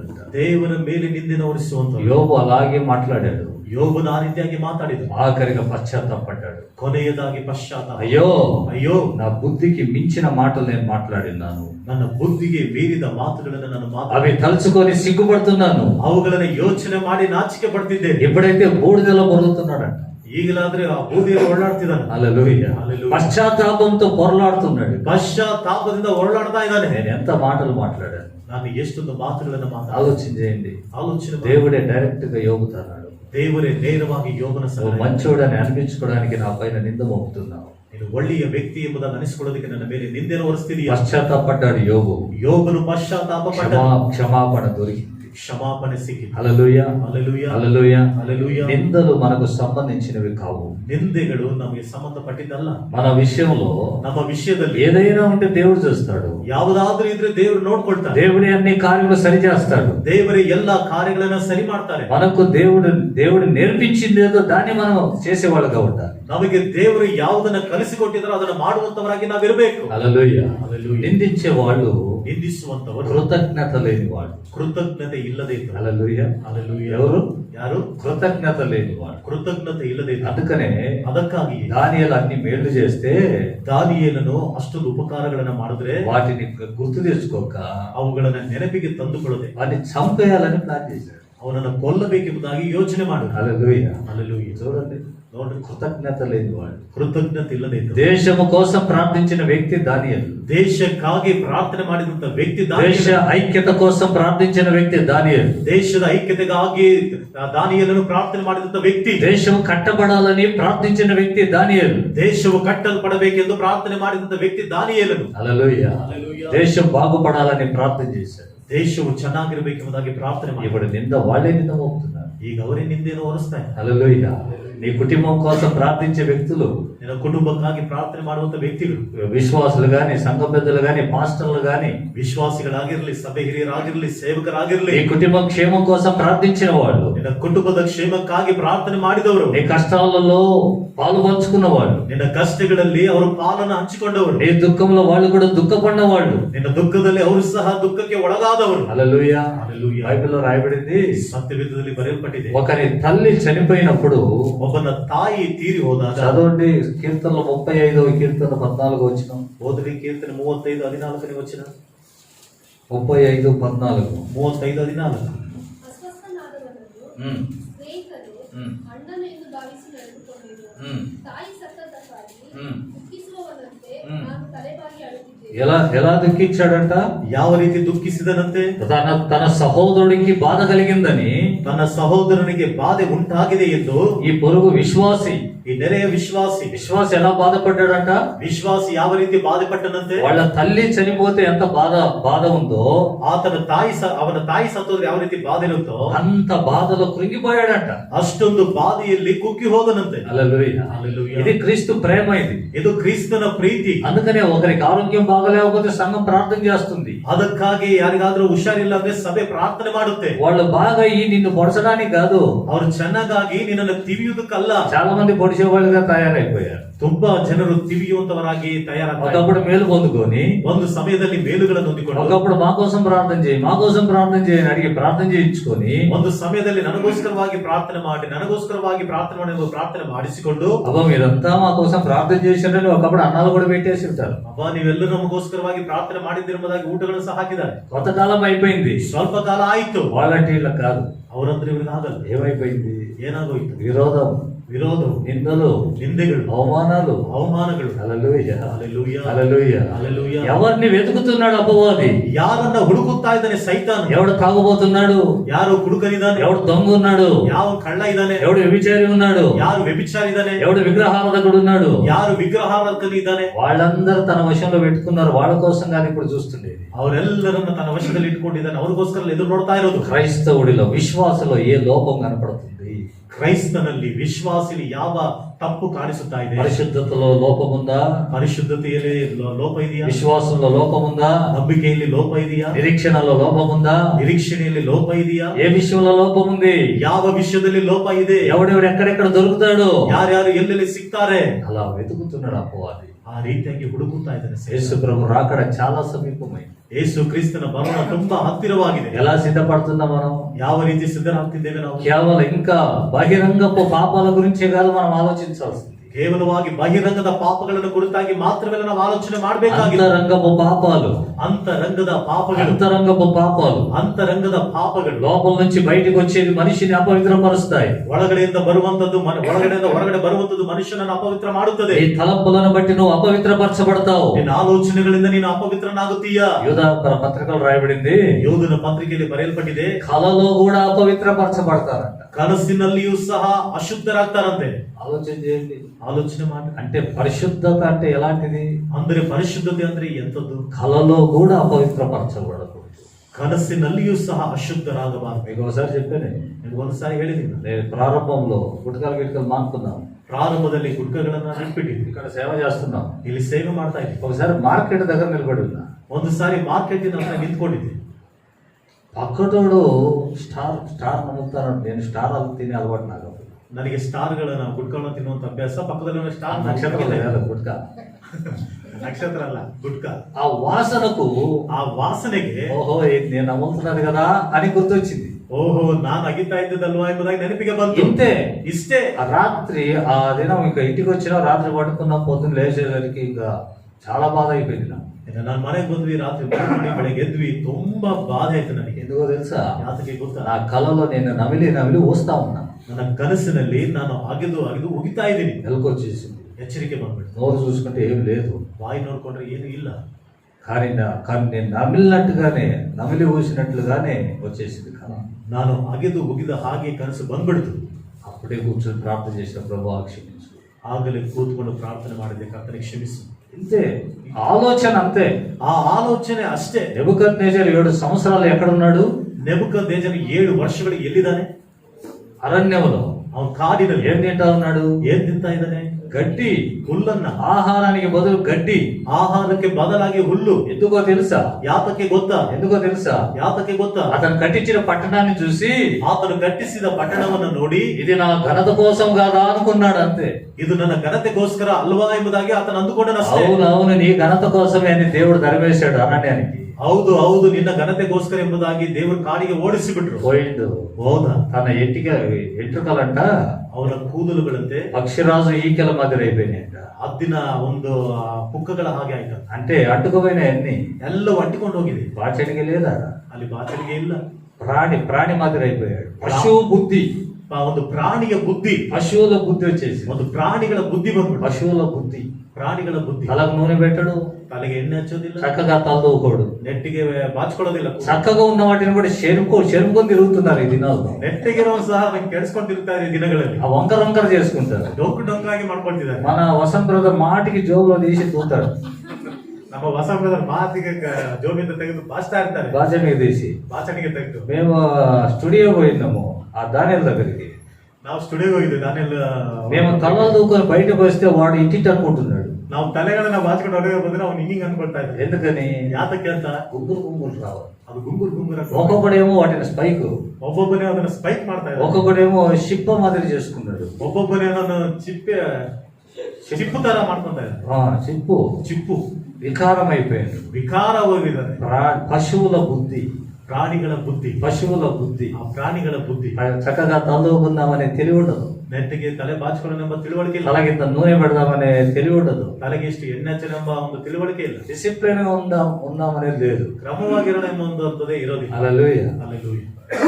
ప్రాణులు ఎట్లుంటాయి? ಪ್ರಾಣಿಗಳು ಹೆಂಗಿರುತ್ತೆ? అక్కడనే పేడేస్తాయి. ಅಲ್ಲೇ ಒಂದು ಇದು ಸಗಣಿ ಹಾಕುತ್ತೆ. ఒకటి కూడా ఆడనే, ಒಂದು ಸಹ ಅಲ್ಲೇ, రెండు ఆడనే, ಎರಡು ಅಲ್ಲೇ, పడక కూడా ఆడనే, ಮಲಗೋದು ಸಹ ಅಲ್ಲೇ. అది ప్రాణి స్వభావాలు వచ్చేసినాయి. ಪ್ರಾಣಿಯ ಸ್ವಭಾವಗಳು ಬಂದು పశువుల బుద్ధి కలిగి అరణ్యంలో సంచారం చేసేటంట నెబుకద్నెజర్. ಪಶುಗಳ ಬುದ್ಧಿ ಉಳ್ಳವನಾಗಿ ಕಾಡಿನಲ್ಲಿ ಸಂಚಾರ ಮಾಡಿದಂತೆ ನೆಬ್ಕೋತೇಜರ್. డిసిప్లిన్ లేకుండా జీవించాడు ఒక రాజు. ಡಿಸಿಪ್ಲಿನ್ ಇಲ್ಲದ ಹಾಗೆ ಒಬ್ಬ ಅರಸನ ಜೀವಿಸಿದ್ದಾನೆ. మనుష్యత్వాన్ని పోగొట్టుకున్నాడు, ಮನುಷ್ಯತ್ವವನ್ನು ಕಳೆದುಕೊಂಡಿದ್ದಾನೆ. కారణం ఏంటి? ಕಾರಣವೇನು? ఇది నేను కట్టింది కదా అన్నాడు. ಇದು ನಾನು ಕಟ್ಟಿದ್ದಲ್ವಾ? నీ తలంపులలో వచ్చిన ఆలోచనకి తీర్పులున్నాయి. ನಿನ್ನ ಆಲೋಚನೆಯಲ್ಲಿ ಬಂದಂತ ಆಲೋಚನೆಗಳಿಗೆ ತೀರ್ಪಿದೆ. నువ్వు అనుకుంటే చాలు, ನೀನು ಅಂದುಕೊಂಡ್ರೆ ಸಾಕು. అందుకే యేసుప్రభు అన్నాడు, ಅದಕ್ಕೆ ಯೇಸು ಕ್ರಿಸ್ತನು ಹೇಳಿದ್ರು, ఒక స్త్రీని మోహపు చూపుతో చూస్తేనే వ్యభిచారం అంట. ಒಂದು ಸ್ತ್ರೀಯನ್ನ ಮೋಹದ ನೋಟದಿಂದ ನೋಡಿದ್ರೆ ವ್ಯಭಿಚಾರ ಅಂತ ಹೇಳಿದ್ರು. ఉంటాయి కదా చూపులు, మామూలుగా చూసేవి వేరే, వంకరగా చూసేవి వేరే. ಮಾಮೂಲಾಗಿ ನೋಡೋದು ಬೇರೆ, ಡೊಂಕಾಗಿ ನೋಡೋದು ಬೇರೆ. వంకర చూపులు, ಡೊಂಕಾಗಿ ನೋಡುವಂತದ್ದು.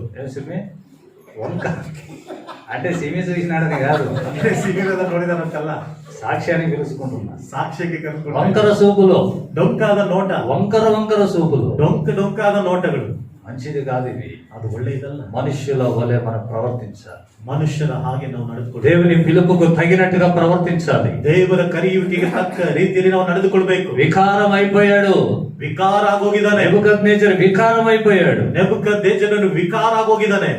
జిల పెడితే పోయి ఒళ్ళు దేనికి రుద్దుకుంటాడు? ఏదన్నా కొమ్ము చెట్ల గిట్లకు రుద్దుకుంటాడు. ಕಡತ ಆದ್ರೆ ಯಾವ್ದಕ್ಕೂ ಮುಚ್ಕೊಳ್ತಾನೆ, ಯಾವ್ದಾದ್ರು ಮರಗಳಿಗೂ ಮುಚ್ಕೊಳ್ತಾನೆ కదా, ಅಲ್ವಾ? నీట్నెస్ ఉండదు, ಒಂದು ಸ್ವಚ್ಛತೆ ಇಲ್ಲ, నీట్ గా ఉండదు. ಸ್ವಚ್ಛತೆಯಾಗಿ ఈ దినాల్లో మన యవనస్తులు ఎక్కడెక్కడ కూర్చుంటున్నారు తెలుసా? ಈ ದಿನಗಳಲ್ಲಿ ನಮ್ಮ ಯವನಸ್ಥರು ಎಲ್ಲೆಲ್ಲಿ ಕೂತ್ಕೊಳ್ತಿದ್ದಾರೆ ಗೊತ್ತಾ? ఆడనే కూస్తారు, ఆడనే కూర్చొని మొబైల్ చూసుకుంటా కూర్చుంటారు. ಅಲ್ಲೇ ಕೂತ್ಕೊಂಡಿರ್ತಾರೆ, ಅಲ್ಲೇ ಹೋಗಿತಿರ್ತಾರೆ, ಮೊಬೈಲ್ಗಳನ್ನು ನೋಡ್ತಾ ಇರ್ತಾರೆ. ఇద్దరు ముగ్గురు కలుసుకొని చూస్తా ఉంటారు. ಇಬ್ಬರು ಮೂರು ಸೇರ್ಕೊಂಡು ನೋಡ್ತಾ ಇರ್ತಾರೆ. ఒకడు లేచి నిలబడి ఇటు తిరిగి ఒకటి పోస్తా ఉంటాడు. ಒಬ್ಬನ ಹಿಂಗ್ ಎದ್ದು ಹಿಂಗ್ ಹಿಂದಕ್ಕೆ ತಿರುಗಿ ಅಲ್ಲಿ ಒಂದು ಕುಯ್ತಾ ಇರ್ತಾನೆ. ఇక్కడ ఇద్దరు ఆడతాడు. గేమ్ విడిచిపోలేరు. ఇక ಏನ್ ಬಿಟ್ಟು ಹೋಗ್ಲಿಲ್ಲ ಅವ್ರು. అన్ని ఇన్నే, ಎಲ್ಲವೂ ಅಲ್ಲೇ. నెబుకద్నెజర్ ನೆಬೂಕದ್ನೆಚ್ಚರನು అన్ని ఆడనే. ಎಲ್ಲವೂ ಅಲ್ಲೇ. పశువుల స్వభావం ಪಶುಗಳ ಸ್ವಭಾವ కాదా? ಅಲ್ವಾ? కారణం ఏంటి? ಕಾರಣವೇನು? అపవాది బంధించి పెట్టాడు. ಸೈತಾನನು నీ ಬಂಧಿಸಿ మనసులో వచ్చే ఆలోచనలకే తీర్పులున్నాయి. ನಿನ್ನ ಮನಸ್ಸಿನಲ್ಲಿ ಬಂದಂತ ಆಲೋಚನೆಗಳಿಗೆ ತೀರ್ಪುಗಳಿದೆ. వేరే వాళ్ళకంటే ఇవన్నీ మానుకొని దేవుని వైపు తిరగని చెప్పొచ్చు. ಬೇರೊಬ್ಬರಿಗಾದ್ರೆ ಇವೆಲ್ಲವನ್ನ ಬಿಟ್ಟು ಬಿಡ್ರಿ ಎಂಬುದಾಗಿ ನಾವು ದೇವರ ಕಡೆ ತಿರುಗಿಕೊಳ್ಳ್ರಿ ಎಂಬುದಾಗಿ ಹೇಳ್ಬಹುದು. కానీ పరిశుద్ధులుగా పిలువబడిన మనం ಆದ್ರೆ ಪರಿಶುದ್ಧರಾಗಿ ಕರೆಯಲ್ಪಟ್ಟ ನಾವು తగినట్లుగా జీవిస్తున్నామా? ತಕ್ಕ ರೀತಿಯಲ್ಲಿ ನಡೆದುಕೊಳ್ತಿದ್ದೇವಾ? పరిశుద్ధులుగా ప్రవర్తిస్తున్నామా? ಪರಿಶುದ್ಧರಾಗಿ ನಡೆದುಕೊಳ್ಳುತ್ತಿದ್ದೇವಾ? నిందలు మోపకుండా, ನಿಂದೆಗಳನ್ನ ಹೊರಿಸದ, అపహాస్య మాటలు మాట్లాడకుండా, ಪರಿಹಾಸದ ಮಾತುಗಳನ್ನ ಮಾತನಾಡದಂತೆ, దూషణ మాటలు లేకుండా ದೂಷಣೆಯ ಮಾತುಗಳು ಇಲ್ಲದ ಹಾಗೆ మన నోటిని కాచుకుంటున్నావా? ನಮ್ಮ ಬಾಯನ್ನ ಕಾದುಕೊಳ್ಳುತ್ತಿದ್ದೇವಾ? హల్లెలూయా. ಹಲ್ಲೆಲೂಯಾ. కీర్తన 15వ కీర్తన, ಕೀರ್ತನೆಗಳು 15ನೇ ಕೀರ್ತನೆ. అక్కడ ఏం రాయబడింది? ಅಲ್ಲೇನ್ ಬರೆಯಲ್ಪಟ್ಟಿದೆ? 4వ వచనమా 3వ వచనమా? ಯಾರನ್ನು ఆ, ನಿಂದಿಸುವವನು 4వ వచనం. 4ನೇ ವಾಕ್ಯ. ఉమ్, ಅವನು ఉమ్, ಭ್ರಷ್ಟರನ್ನು ಜರಿದು ಬಿಟ್ಟವನು, ఉమ్. ಯೆಹೋವನಲ್ಲಿ ಭಯಭಕ್ತಿ ಮೂಡೋ ವಚನ ಕ್ಷಮಿಸಿರಿ 3. ಅವನು ಚಾಡಿಯನ್ನು ಹೇಳದವನು ಮತ್ತೊಬ್ಬನಿಗೆ ಅನ್ಯಾಯ ಮಾಡದವನು ಯಾರನ್ನು ನಿಂದಿಸದವನು ಆಗಿರಬೇಕು. ಯಾರವನು? ಮೊದಲನೇ ವಚನ, ಮೊದಲನೇ ವಾಕ್ಯ. ಯೆಹೋವನೇ, ನಿನ್ನ ಗುಡಾರದಲ್ಲಿ ಇಳುಕೊಂಡಿರುವುದಕ್ಕೆ ಯೋಗ್ಯನು ಯಾರು? ನಿನ್ನ పరిశుద్ధ పర్వతము మీద నివసింపదగిన వాడు ఎవడు? ఎవడు నివసింపదగిన వాడు? ಯಾರು ನಿವಾಸ ಮಾಡತಕ್ಕವನು? ఎవడు యోగ్యుడు? ಯಾರು ಯೋಗ್ಯನು? ఆ పరిశుద్ధమైన దేవుని ఎదుట నివసింపగలిగిన యోగ్యుడెవడు? ಆ ಪರಿಶುದ್ಧವಾದ ದೇವರ ಮುಂದೆ ವಾಸಿಸತಕ್ಕವನು ಯೋಗ್ಯನಾದವನು ಯಾರು? ఎవడంటే ಯಾರಂದ್ರೆ నాలుకతో ನಾಲಿಗೆಯಿಂದ దూషణ మాట్లాడేవాడు కాకూడదంట. ದೂಷಣೆ ಮಾತುಗಳನ್ನು ಮಾತನಾಡುವವನು, దూషించేవాడయ్యి ఉండకూడదు. ದೂಷಣೆ ಮಾಡುವಂತವನಾಗಿ ಇರಬಾರದು. దూషించకూడదు. ದೂಷಣೆ ಮಾಡಬಾರದು. చెలికానికి కీడు చేయకూడదు. ಸ್ನೇಹಿತನಿಗೆ ಕೇಡನ್ನ ಮಾಡಬಾರದು. మూడోది, ಮೂರನೇದು, నింద మోపేవాడై ఉండకూడదు. ನಿಂದೆಯನ್ನು ಹೊರಿಸುವಂತವನಾಗಿರಬಾರದು. వాడు అలాంటోడు ఇలాంటోడని నింద మోపేవాడై ఉండకూడదు. ಅವನು ಇಂಥವನು ಅಂತವನೆಂಬುದಾಗಿ ನಿಂದೆಯನ್ನು ಹೊರಿಸುವಂತವನಾಗಿರಬಾರದು. నింద మోపే స్వభావం నీలో ఉంటే, ನಿಂದೆಯನ್ನು ಹೊರಿಸುವಂತ ಸ್ವಭಾವ ನಿನ್ನಲ್ಲಿದ್ರೆ పరిశుద్ధమైన పర్వతం పైన నువ్వు ఉండలేవు. ಪರಿಶುದ್ಧವಾದ ಪರ್ವತದ ಮೇಲೆ ನೀನು ಇರ್ಲಿಕ್ಕಾಗಲ್ಲ. అతడు ఎలాంటి వాడై ఉండాలి? ಅವನು ಎಂತವನಾಗಿರಬೇಕು? 4వ వచనములో 4ನೇ ವಾಕ್ಯದಲ್ಲಿ ಅವನು ಭ್ರಷ್ಟರನ್ನು ಜರಿದು ಬಿಟ್ಟವನು, ಯೆಹೋವನಲ್ಲಿ ಭಯಭಕ್ತಿಯುಳ್ಳವರನ್ನು ಸನ್ಮಾನಿಸುವ ಅವನು ಆಗಿರಬೇಕು. ಹಲ್ಲೆಲೂಯಾ. ದುಷ್ಟುలను చూసి ದುಷ್ಟರನ್ನ ನೋಡಿ అసహించుకోవాలి. ಅವನು ಅಸಹಿಸಿಕೊಳ್ಳಬೇಕು. దేవుని యందు భయభక్తులు కలిగిన వారిని చూసి సన్మానించాలి. ದೇವರಲ್ಲಿ ಭಯಭಕ್ತಿ ಉಳ್ಳವರನ್ನು ನೋಡಿ ಸನ್ಮಾನಿಸಬೇಕು. హల్లెలూయా. సన్మానిస్తున్నామా? ಸನ್ಮಾನಿಸುತ್ತಿದ್ದೇವಾ? కొంతమందికి వాక్యం చెప్తేనే కోపం వచ్చేస్తుంది. ಕೆಲವೊಬ್ಬರಿಗೆ ವಾಕ್ಯವನ್ನು ಹೇಳಿದ್ರೇನೆ ಕೋಪ ಬರುತ್ತೆ. సన్మానం ఎక్కడ? ಸನ್ಮಾನ ಎಲ್ಲಿ? హల్లెలూయా. సన్మానించే వ్యక్తి అయితే, ಸನ್ಮಾನಿಸುವಂತ ವ್ಯಕ್ತಿ ಆದ್ರೆ పరిశుద్ధ పర్వతం పైన నువ్వు వాసం చేస్తావు. ಪರಿಶುದ್ಧವಾದ ಪರ್ವತದ ಮೇಲೆ ನೀನು ವಾಸ, పరలోక రాజ్యంలో నివాసం చేయగలవు. ಪರಲೋಕ ರಾಜ್ಯದಲ್ಲಿ ನೀನು ವಾಸ ಮಾಡ್ಲಿಕ್ಕೆ ಆಗುತ್ತೆ. ఒకవేళ నువ్వు అలా చేయకపోతే, ಒಂದು ವೇಳೆ ನೀನು ಆ ರೀತಿ ಮಾಡದೆ ಹೋದ್ರೆ, నిందించే స్వభావం, ನಿಂದಿಸುವಂತ ಸ್ವಭಾವ, దూషించే స్వభావం, ದೂಷಣೆ ಮಾಡುವಂತ ಸ್ವಭಾವ, ఇతరుల పైన ఇతరులకు కీడు చేసే స్వభావం, ఇతరుಗಳಿಗೆ ಕೇಡನ್ನು ಮಾಡುವಂತ ಸ್ವಭಾವ నీలో ఉంటే, ನಿನ್ನಲ್ಲಿ ಇದ್ರೆ నీ జీవితం ఏమైపోతుంది తెలుసా? ನಿನ್ನ ಜೀವಿತ ಏನಾಗಿ ಹೋಗುತ್ತೆ ಗೊತ್ತಾ? నరక పాలైపోతుంది. ನರಕದ ಪಾಲ. అపవాది నిన్ను మృంగి వేస్తాడు. ಸೈತಾನ ನಿನ್ನನ್ನು ನುಂಗಿ ಬಿಡುತ್ತಾನೆ. నువ్వేదో చెడ్డ పనులు చేశావు అని కాదు, ನೀನು ಏನೋ ಕೆಟ್ಟ ಕೆಲಸಗಳನ್ನ ಮಾಡಿದೀಯ ಅಂತ ಅಲ್ಲ. నువ్వు కీడు చేస్తే, మనసులో కీడు తలంచుకుంటే చాలు, అపవాది నిన్ను మింగేస్తాడు. ಮನಸ್ಸಿನಲ್ಲಿ ಕೇಡನ್ನ ನೀನು ಯೋಚನೆ ಮಾಡಿದ್ರೆ ಸಾಲು, ಸೈತಾನ ನಿನ್ನ ಹಿಡ್ಕೊಳ್ತಾನೆ. నీ నోట అసహ్యపు మాటలుంటే చాలు, నేను క్యాచ్ చేసేస్తాను. ನಿನ್ನ ಬಾಯಿಯಲ್ಲಿ ಅಸಹ್ಯವಾದ ಮಾತುಗಳಿದ್ರೆ ಸಾಕು, ನಿನ್ನನ್ನು ಹಿಡಿದುಕೊಳ್ತಾನೆ. నువ్వు ఇతరులను నిందించేవాడివైతే చాలు, నువ్వు సైతాన వశమైపోతావు. ನೀನು ಇತರನ್ನ ನಿಂದಿಸುವಂತ ವ್ಯಕ್ತಿ ಆದ್ರೆ ಸಾಕು, ಅವನು ನಿನ್ನ ಸೈತಾನ ವಶದಲ್ಲಾಗುತ್ತೆ. పేతురు అంటున్నాడు, ಪೇತ್ರನು ಹೇಳ್ತಿದ್ದಾನೆ, నిబ్బరమైన బుద్ధి కలిగి ఉండండి. ಸ್ಥಿರವಾದ ಬುದ್ಧಿ ಉಳ್ಳ. ఎందుకో తెలుసా? ಯಾತಕ್ಕೆ ಗೊತ್ತಾ? ఇలాంటివి చెయ్యకుండా, ಇಂಥವುಗಳನ್ನ ಮಾಡದ, ఇలాంటివి మాట్లాడకుండా, ಇಂಥವುಗಳನ್ನ ಮಾತನಾಡದ, ఇతరులు చేసినట్లుగా నువ్వు చేయకుండా, ಇತರರು ಮಾಡಿದ ಹಾಗೆ ನೀನು ಮಾಡದ, నీవు పరిశుద్ధమైన పిలుపుతో పిలువబడ్డావు. ನೀನು ಪರಿಶುದ್ಧವಾದ ಕರೆಯುವಿಕೆಯಿಂದ ಕರೆಯಲ್ಪಟ್ಟ, పరలోక రాజ్యపు స్వాస్థ్యానికై పిలువబడ్డావు. ಪರಲೋಕ ರಾಜ್ಯದ ಸ್ವಾಸ್ಥ್ಯಕ್ಕಾಗಿ ಕರೆಯಲ್ಪಟ್ಟಿದ್ದೀಯ. దానికి తగినట్లుగా నువ్వు జీవించు. ಅದಕ್ಕೆ ತಕ್ಕ ರೀತಿಯಲ್ಲಿ ನೀನು ನಡೆದುಕೊಳ್ಬೇಕು. ఎవరు ఏమనుకున్నా దాన్ని పట్టించుకో. ಯಾರು ಏನೇ ಅಂದುಕೊಂಡು ನಾನು ನಡೆಸ್ಕೊಳ್ಬಾರ್ದು. హల్లెలూయా. కొంతమంది అంటారు, ಸ್ವಲ್ಪ ಜನ ಅಂತಾರೆ, వాళ్ళ అనేవాళ్ళకి మా కోపం చేసింది. ಅವರ ಅಂದ ಕೂಡಲೇ ನಮಗೆ ಕೋಪ ಬಂದ್ಬಿಡ್ತು. వచ్చేసి లోపల స్వభావం ఉంది, ಒಳಗಡೆ ಇರುವಂತ ಸ್ವಭಾವ ಬಂದ್ಬಿಟ್ಟಿದೆ. దేవుని వాక్యంలో రాయబడింది, ದೇವರ ವಾಕ್ಯದಲ್ಲಿ ಬರೆಯಲ್ಪಟ್ಟಿದೆ, కోపము మానుకొనుము. ಕೋಪವನ್ನ ಬಿಟ್ಟು ಬಿಡು. కీర్తనలో రాయబడింది, 37వ కీర్తన, 37ನೇ ಕೀರ್ತನೆಯಲ್ಲಿ ಬರೆಯಲ್ಪಟ್ಟಿದೆ, కోపమును మానుకొనుము. ಕೋಪವನ್ನ ಬಿಟ್ಟು ಬಿಡ್ರಿ. నరుని కోపము దేవుని నీతిని నెరవేర్చదు. ಮನುಷ್ಯನ ಕೋಪವು ದೇವರ ನೀತಿಯನ್ನ ನೆರವೇರಿಸೋದಿಲ್ಲ. కాబట్టి ಆದ ಕಾರಣ కోపం మానుకో, ಕೋಪವನ್ನು ಬಿಡು, సహనము నేర్చుకో, ಸಹನೆಯನ್ನು ಕಲಿತು, సమాధానముతో ఉండు. ಸಮಾಧಾನದಿಂದ క్రీస్తు ప్రేమ నీలో పరిపాలన చేయని, ಕ್ರಿಸ್ತನ ಪ್ರೀತಿ ನಿನ್ನ ಒಳಗಡೆ ಆಳ್ವಿಕೆ ಮಾಡಲಿ. నీకొచ్చే నింద గాని, దూషణ గాని, అవమానపు మాటలు గాని, ನಿನಗೆ ಬರುವಂತ ನಿಂದೆ ಆಗಲಿ, ದೂಷಣೆಗಳಾಗಲಿ, ಅವಮಾನದ ಮಾತುಗಳೇ ಆಗಿರಲಿ, వాటన్నిటికీ పరలోకంలో నాకు ప్రతిఫలం ఉంది అనే ఆలోచన కలిగి ఉండు. ಅವುಗಳೆಲ್ಲದಕ್ಕೂ ಸಹ ಪರಲೋಕದಲ್ಲಿ ನನಗೆ ಪ್ರತಿಫಲ ಇದೆ ಆಲೋಚನೆ ಒಳವರಾಗಿರ್ರಿ. నిన్ను నిందించిన వారిని, దూషించిన వారిని యథాప్రకారంగానే ప్రేమించు. ನಿನ್ನನ್ನು ನಿಂದಿಸಿದವರನ್ನ ದೂಷಣೆ ಮಾಡಿದವನ ಯಥಾ ಪ್ರಕಾರವಾಗಿ ನೀವು ಪ್ರೀತಿ ಮಾಡಿ. అప్పుడు పరలోకంలో నీకు ప్రతిఫలం. ಆಗ ನಿನಗೆ ಪರಲೋಕದಲ್ಲಿ ನಿನಗೆ ಪ್ರತಿಫಲ. హల్లెలూయా. హల్లెలూయా. యేసు క్రీస్తు కూడా ఈ లోకంలో జీవించిన దినాల్లో ಯೇಸು ಕ್ರಿಸ್ತನು ಸಹ ಈ ಲೋಕದಲ್ಲಿ ಜೀವಿಸಿದಂತ ದಿನಗಳಲ್ಲಿ నిందించారు, ನಿಂದಿಸುವುದು, దూషించారు. ದೂಷಣೆ ಮಾಡುವುದು. బైబిల్లో రాయబడింది, ಸತ್ಯವೇದದಲ್ಲಿ ಬರೆಯಲ್ಪಟ್ಟಿದೆ, దొంగలు కూడా దూషించారట. ಕಳ್ಳರು ಸಹ ದೂಷಣೆ ಮಾಡುವುದಂತೆ. చూడండి, దొంగలు కూడా ಕಳ್ಳರು ಸಹ నిందించారు, ನಿಂದಿಸುವುದು, దొంగలు కూడా అవమానం చేశారు. ಕಳ್ಳರು ಸಹ ಅವಮಾನ ಮಾಡುವುದು. మత్తయి సువార్తలో 27వ అధ్యాయంలో మాట రాయబడింది. 27 ಮತ್ತಾಯ ಸುವಾರ್ತೆ 27ನೇ ಅಧ್ಯಾಯದಲ್ಲಿ ಮಾತುಗಳು ಬರೆಯಲ್ಪಟ್ಟಿದೆ. 41 నుండి చదివితే 41ನೇ ವಾಕ್ಯದಿಂದ ಓದಿದರೆ 44వ వచనంలో 44ನೇ ವಚನದಲ್ಲಿ ఆయనతో కూడా సిలువ వేయబడిన బందిపోటు దొంగలను అలాగే ఆయనను నిందించింది. ಆತನ ಸಂಗಡ ಶಿಲುಬೆ ಹಾಕಲ್ಪಟ್ಟ ಕಳ್ಳರು ಸಹ ಆತನನ್ನು ಅದೇ ಪ್ರಕಾರ ನಿಂದಿಸುತ್ತಾ ಇದ್ದರು. దొంగలు కూడా నిందించిరి. ಕಳ್ಳರು ಸಹ ನಿಂದಿಸುತ್ತಾ ಇದ್ರು. ఎందుకో తెలుసా? ಯಾತಕ್ಕೆ ಗೊತ್ತಾ? నువ్వు తప్పించుకొని మమ్మల్ని తప్పించు. ನೀನು ತಪ್ಪಿಸಿಕೊಂಡು ನಮ್ಮನ್ನು ಸಹ ತಪ್ಪಿಸು. ఒకడంటాడు, ಒಬ್ಬನು ಹೇಳ್ತಾನೆ, మనం నిజంగా పాపం చేశాం, ನಾವು ನಿಜವಾಗ್ಲೂ ಪಾಪ ఇది మనకు న్యాయం అన్నాడు. ಇದು ನಮಗೆ ನ್ಯಾಯ ಅಂತ ಹೇಳಿ ఒకడు దూషించాడు, ಒಬ್ಬನು ದೂಷಣೆ ಮಾಡಿ నిందించాడు. ನಿಂದಿಸಿದಾನೆ. అయినా యేసు ప్రభు మాట్లాడలేదు. ಆದರೂ ಯೇಸು ಕ್ರಿಸ್ತನು ಮಾತನಾಡಿದ. హల్లెలూయా. ಹಲ್ಲೆಲೂಯಾ. నిందలను సహించాడు. ನಿಂದೆಗಳನ್ನ ಸಹಿಸಿದ. నిందలను సహించాడు కాబట్టి ನಿಂದೆಗಳನ್ನ ಸಹಿಸಿದ್ದರಿಂದಲೇ ఆయన లోక రక్షకుడుగా ఉన్నాడు. ఇప్పటికీ ಆತನು ಈಗಲೂ ಲೋಕರಕ್ಷಕನಾಗಿದ್ದಾನೆ. ఆయనను అనుసరించే ప్రతి ఒక్కరూ నిందలను సహించేవారై ఉన్నారు.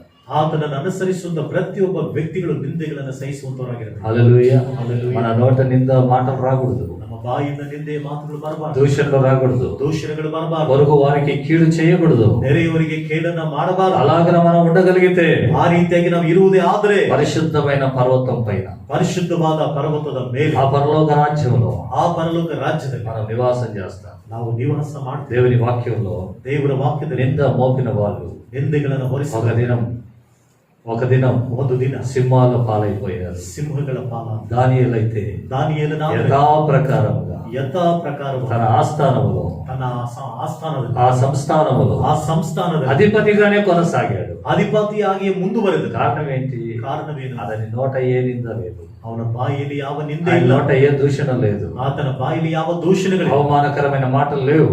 ಅವಮಾನಕರವಾದ ಮಾತುಗಳಿಲ್ಲ. సత్యమును అనుసరించాడు, ಸತ್ಯವನ್ನು ಅನುಸರಿಸಿದ, నీతిగా జీవించాడు, ನೀತಿಯಾಗಿ ಜೀವಿಸಿದ, ప్రభు కోసం జీవించాడు. ಕರ್ತನಿಗೋಸ್ಕರ ಜೀವಿಸಿದ. దేవుడు అతన్ని నడిపించాడు. ದೇವರು ಆತನನ್ನು ನಡೆಸಿದ. హల్లెలూయా. ಹಲ್ಲೆಲೂಯಾ. ఈ సమయంలో కూడా ಈ ಸಮಯದಲ್ಲಿಯೂ ಸಹ మనల్ని కూడా ప్రభు నడిపించగలడు. ನಮ್ಮನ್ನು ಸಹ ಕರ್ತನು ನಡೆಸುವುದಕ್ಕಾಗುತ್ತೆ. నింద దూషణ మాటలను విసర్జించి ನಿಂದೆ ದೂಷಣೆ ಮಾತುಗಳನ್ನ ನಾವು ತೆಗೆದಾಗ నిబ్బరమైన మనస్సు కలిగి ಸ್ಥಿರವಾದ ನಾವು ಬುದ್ಧಿ ಉಳ್ಳವರ ప్రభు కోసం సాక్షిగా జీవిస్తాం. ಕರ್ತನಿಗೋಸ್ಕರ ಸಾಕ್ಷಿ ಉಳ್ಳವರಾಗಿ దేవుడు తన మాటలు దీవించునుగాక. ದೇವರು ತನ್ನ ಮಾತುಗಳನ್ನು ಆಶೀರ್ವದಿಸಲಿ. ఆమేన్. ಆಮೆನ್. హల్లెలూయా. హల్లెలూయా. హల్లెలూయా. హల్లెలూయా. తలలో వచ్చి ప్రార్థన చేసుకుందాం. ತಲೆಗಳನ್ನು ಬಾಗಿಸಿರಿ ఈ ಪ್ರಾರ್ಥನೆ. అంత్య దినములలో ಈ ಕಡೆಯ ದಿವಸಗಳು ప్రభు రాకడ సమీపంగా ఉంది. ಕರ್ತನ ಬರೋಣ ತುಂಬಾ ಹತ್ತಿರವಾಗಿದೆ. ఆయన అతి సమీపంగా ఉన్నాడు. ಆತನು ತುಂಬಾ ಹತ್ತಿರವಾಗಿದೆ. ద్వారము యొద్దనే ఉన్నాడు. ಆತನು ಬಾಗಿಲ ಬಳಿಯಲ್ಲಿ ಇದ್ದಾನೆ. ఆయన అతి సమీపంగానే ఉన్నాడు. ಆತನು ಅತಿ ಸಮೀಪವಾಗಿ ಇದ್ದಾನೆ. ఇలాంటి సందర్భంలో ಇಂಥ ಸಂದರ್ಭಗಳಲ್ಲಿ నిందలు దూషణలు మాటలు మనకు అవసరమైనవి కావు.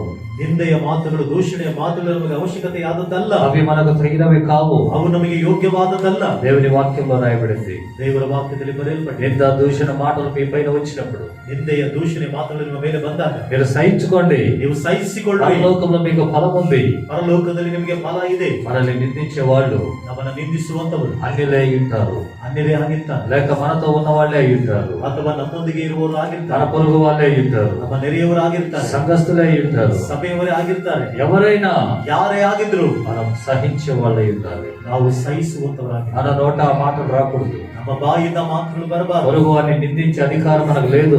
ನೆರೆಯವರನ್ನ ನಿಂದಿಸುವಂತ ಅಧಿಕಾರ ನಮಗಿಲ್ಲ. అది అపవాది స్వభావం. ಅದು ಸೈತಾನನ ಸ್ವಭಾವ. కాబట్టి అలాంటి స్వభావాన్ని మానుకొని, ಆದ ಕಾರಣ ಅಂತ ಸ್ವಭಾವವನ್ನ ಬಿಟ್ಟು, అలాంటి ఆలోచనలు మానుకొని ಅಂತ ಆಲೋಚನೆಗಳನ್ನ ಬಿಟ್ಟು ప్రభు వైపు తిరిగి ಕರ್ತನ ಕಡೆಗೆ ತಿರುಗಿ ప్రభుకు వాటిని సమర్పించి ಕರ್ತನಿಗೆ ಅವುಗಳನ್ನು ಸಮರ್ಪಿಸಿ ఆయన మన పైన చూపించిన ప్రేమ, ಆತನು ನಮ್ಮ ಮೇಲೆ ತೋರಿಸಿದ ಪ್ರೀತಿ, ఆయన మన పైన చూపించిన కనికరం, ಆತನು ನಮ್ಮ ಮೇಲೆ ತೋರಿಸಿದ ಕನಿಕರ ఆయనకు మన విషయంలో ఉన్న సహనము కలిగి ಆತನಿಗೆ ನಮ್ಮ ವಿಷಯದಲ್ಲಿರುವಂತಹ ಸಹನೆ ಉಳ್ಳವರಾಗಿ ప్రజల ఎదుట మనం ప్రవర్తించాలి. ಜನರ ಮುಂದೆ ನಾವು ನಡೆದುಕೊಳ್ಳಬೇಕು. పరిశుద్ధాత్మ దేవ అట్టి కృప మాకు దయచేయమని అడుగుదాం. ಪವಿತ್ರಾತ್ಮ ದೇವರೇ ಅಂತ ಕೃಪೆಯನ್ನು ನಮಗೆ ದಯಪಾಲಿಸೆಂದು ಕೇಳೋಣ. అలాంటి కృపతో మమ్మల్ని నింపు ప్రభువా. ಅಂತ ಕೃಪೆಯಿಂದ ನಮ್ಮನ್ನು ತುಂಬಿಸು. ఇతరులు దూషించాలని మేము దూషించకూడదు. ಇತರರು ದೂಷಣೆ ಮಾಡಿದ್ದಾರಂತ ನಾವು ದೂಷಣೆ ಮಾಡಬಾರದು. ఇతరులు నిందించాలని మేము నిందించకూడదయ్యా. ಇತರರು ನಿಂದಿಸಿದ್ದಾರೆ ಎಂಬುದಾಗಿ ನಾವು ನಿಂದನೆ ಮಾಡಬಾರದಯ್ಯ. నిందించకుండా ఉండుటకు సహాయం చేయండి. ನಿಂದನೆ ಮಾಡದ ಹಾಗಿರ್ಲಿಕ್ಕೆ ಸಹಾಯವನ್ನು ದಯಪಾಲಿಸಿರಿ. ప్రభు సన్నిధిలో అడుగుదాం ప్రియులారా. ಕರ್ತನ ಸನ್ನಿಧಾನದಲ್ಲಿ ಕೇಳೋಣ ಪ್ರಿಯರೇ. హల్లెలూయా. స్తోత్రం స్తోత్రం స్తోత్రం స్తోత్రం స్తోత్రం స్తోత్రం స్తోత్రం. Thank you Jesus. Hallelujah hallelujah hallelujah hallelujah. స్తోత్రం స్తోత్రం స్తోత్రం. అవమాన నిందలు నాకు ఘనతగా మారును. అవమాన నిందలు నాకు ఘనతగా మారును. దూషణ హింసలు నాకు దీవెనగా మారును.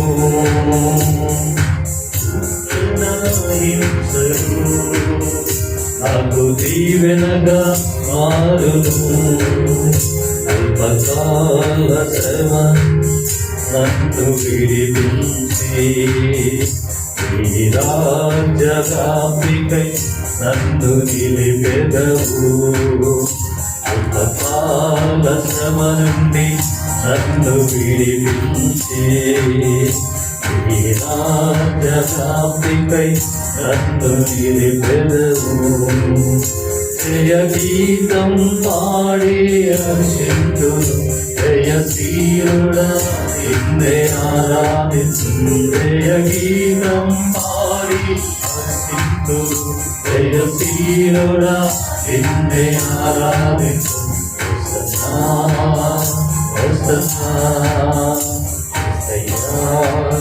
నీకే ఆరాధన.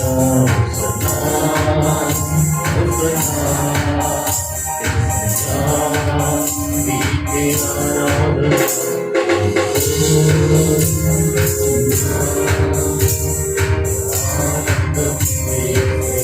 యేసయ్యా నీతో నడుచుతా శాశ్వత విజయము. ప్రార్థన చేసుకుందాం. ಪ್ರಾರ್ಥನೆ ಮಾಡಿಕೊಳ್ಳೋಣ. ప్రేమ కలిగిన మా తండ్రి, ಪ್ರೀತಿಯುಳ್ಳ ನಮ್ಮ ತಂದೆಯೇ, పరిశుద్ధుడైన దేవా మీ నామానికి స్తోత్రం. ಪರಿಶುದ್ಧನಾದ ದೇವರೇ ನಿಮ್ಮ ನಾಮಕ್ಕೆ ಸ್ತೋತ್ರ. ఈ ఉదయకాల సమయం నుండి ಈ ಉದಯಕಾಲ ಸಮಯದಲ್ಲಿ ఇంతవరకు మమ్మల్ని నడిపించినందుకై మీకు వందనాలు ప్రభువా. ಇಲ್ಲಿಯ ತನಕ ನಮ್ಮನ್ನು ನಡೆಸಿದ್ದಕ್ಕಾಗಿ ನಿಮಗೆ ವಂದನೆಗಳಪ್ಪ. మాతో మాట్లాడిన ప్రతి మాటలకై స్తోత్రం. ನಮ್ಮೊಂದಿಗೆ ಮಾತನಾಡಿದ ಪ್ರತಿಯೊಂದು ಮಾತುಗಳಿಗಾಗಿ ಸ್ತೋತ್ರ. అపవాది ಸೈತಾನ ఎవరిని మెరుగుదునా ಯಾರನ್ನು ನುಂಗಲಿ అని వెతుకుతూ తిరుగుచూ ఉన్నాడు. ಎಂಬುದಾಗಿ ಅವನು ಹುಡುಕುತ್ತಾ ತಿರುಗುತ್ತಾ ಇದ್ದಾನೆ. ఎంతో మంది వారి వశంలో ఉన్నారు. ಎಷ್ಟು ಜನರು ಅವನ ವಶದಲ್ಲಿ ಇದ್ದಾರೆ. విశ్వాస జీవితంలో ఉన్న మేము ನಂಬಿಕೆಯ ಜೀವಿತದಲ್ಲಿ ಇರುವಂತ ನಾವು నిబ్బరమైన బుద్ధి కలిగి ಸ್ಥಿರವಾದ ಬುದ್ಧಿ ಉಳ್ಳವರಾಗಿ జాగ్రత్తగా ఉండాలని మీ వాక్యం తెలియజేస్తుంది. ಎಚ್ಚರಿಕೆಯಾಗಿ ಇರಬೇಕೆಂದು ನಿಮ್ಮ ವಾಕ್ಯವು ತಿಳಿಯಪಡಿಸುತ್ತಾ ಇದೆ. ಕಾರಣ ఒకవేళ ಒಂದು ವೇಳೆ అపవాది మమ్మల్ని మృంగేటువంటి స్థితిలో ಸೈತಾನನು ನಮ್ಮನ್ನು ನುಂಗುವಂತ ಸ್ಥಿತಿಯಲ್ಲಿ మేము జీవిస్తున్నామేమో, ನಾವು ಜೀವಿಸುತ್ತಾ ಇದ್ದೇವೇನೋ, నిందించేవారు ನಿಂದಿಸುವಂತವರು సింహాల పాలైపోయారని మీ వాక్యంలో ధ్యానించుకున్నాం. ಸಿಂಹಗಳ ಪಾಲಾದರೆಂಬುದಾಗಿ ನಿಮ್ಮ ವಾಕ್ಯವನ್ನು ಧ್ಯಾನ ಮಾಡಿದ್ದೇವೆ. ప్రభా,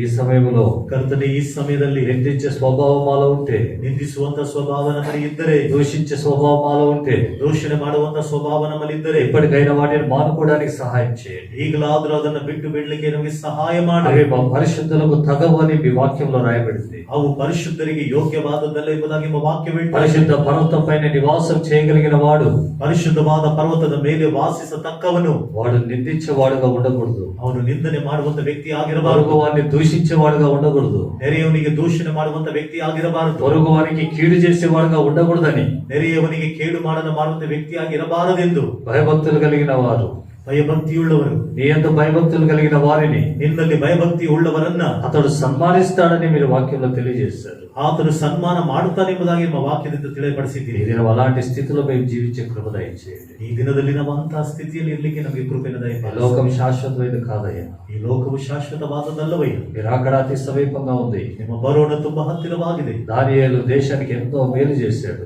ದಾನಿಯೇಲನು ದೇಶಕ್ಕೆ ಎಷ್ಟೋ ಉಪಕಾರಗಳನ್ನು ಮಾಡಿದನು. జ్ఞానులకు మేలు చేశాడు. ಜ್ಞಾನಿಗಳಿಗೆ ಉಪಕಾರಗಳನ್ನು ಮಾಡಿದನು. అధిపతులకు మేలు చేశాడు. ಅಧಿಪತಿಗಳಿಗೆ ಉಪಕಾರವನ್ನು ಮಾಡಿದನು. వారందరి కోసమై ప్రార్థన చేశాడు. ಅವರೆಲ್ಲರಿಗೋಸ್ಕರವಾಗಿ ಪ್ರಾರ್ಥನೆ ಮಾಡಿದನು. నీ దర్శనము కలిగి ನಿನ್ನ ದರ್ಶನವುಳ್ಳವರಾಗಿ వారికి క్షేమాన్ని కలిగించాడు. ಅವರಿಗೆ ಕ್ಷೇಮವನ್ನ ಉಂಟು ಮಾಡಿದನು. అయినా కూడా ಆದರೂ ಸಹ దానియేలు పైన నింద మోపాలని వారు సిద్ధపడ్డారు. ದಾನಿಯೇಲನ ಮೇಲೆ ನಿಂದೆಯನ್ನು ಹೊರಿಸಲಿಕ್ಕಾಗಿ ಅವರು ఈ ಸಿದ್ಧರಾದರು. దినం అలాంటి స్వభావం మాలో ఉండకుండా, ಈ ದಿನಗಳಲ್ಲಿ ಅಂತ ಸ್ವಭಾವಗಳು ನಮ್ಮಲ್ಲಿ ಇರದ ಹಾಗೆ మాకు మేలు చేసే వారిని మేము నిందించకుండా, ನಮಗೆ ಉಪಕಾರವನ್ನ ಮಾಡುವಂತವರನ್ನ ನಾವು ನಿಂದಿಸದೆ, వారిని దూషించకుండా, ಅವರನ್ನ ದೂಷಣೆ ಮಾಡದೆ, వారిని సన్మానించడానికి సహాయం చేయండి. ಅವರನ್ನ ಸನ್ಮಾನ ಮಾಡ್ಲಿಕ್ಕೆ ನಮಗೆ ಸಹಾಯ. అలాగనే మమ్మల్ని సిద్ధపరచండి ప్రభు.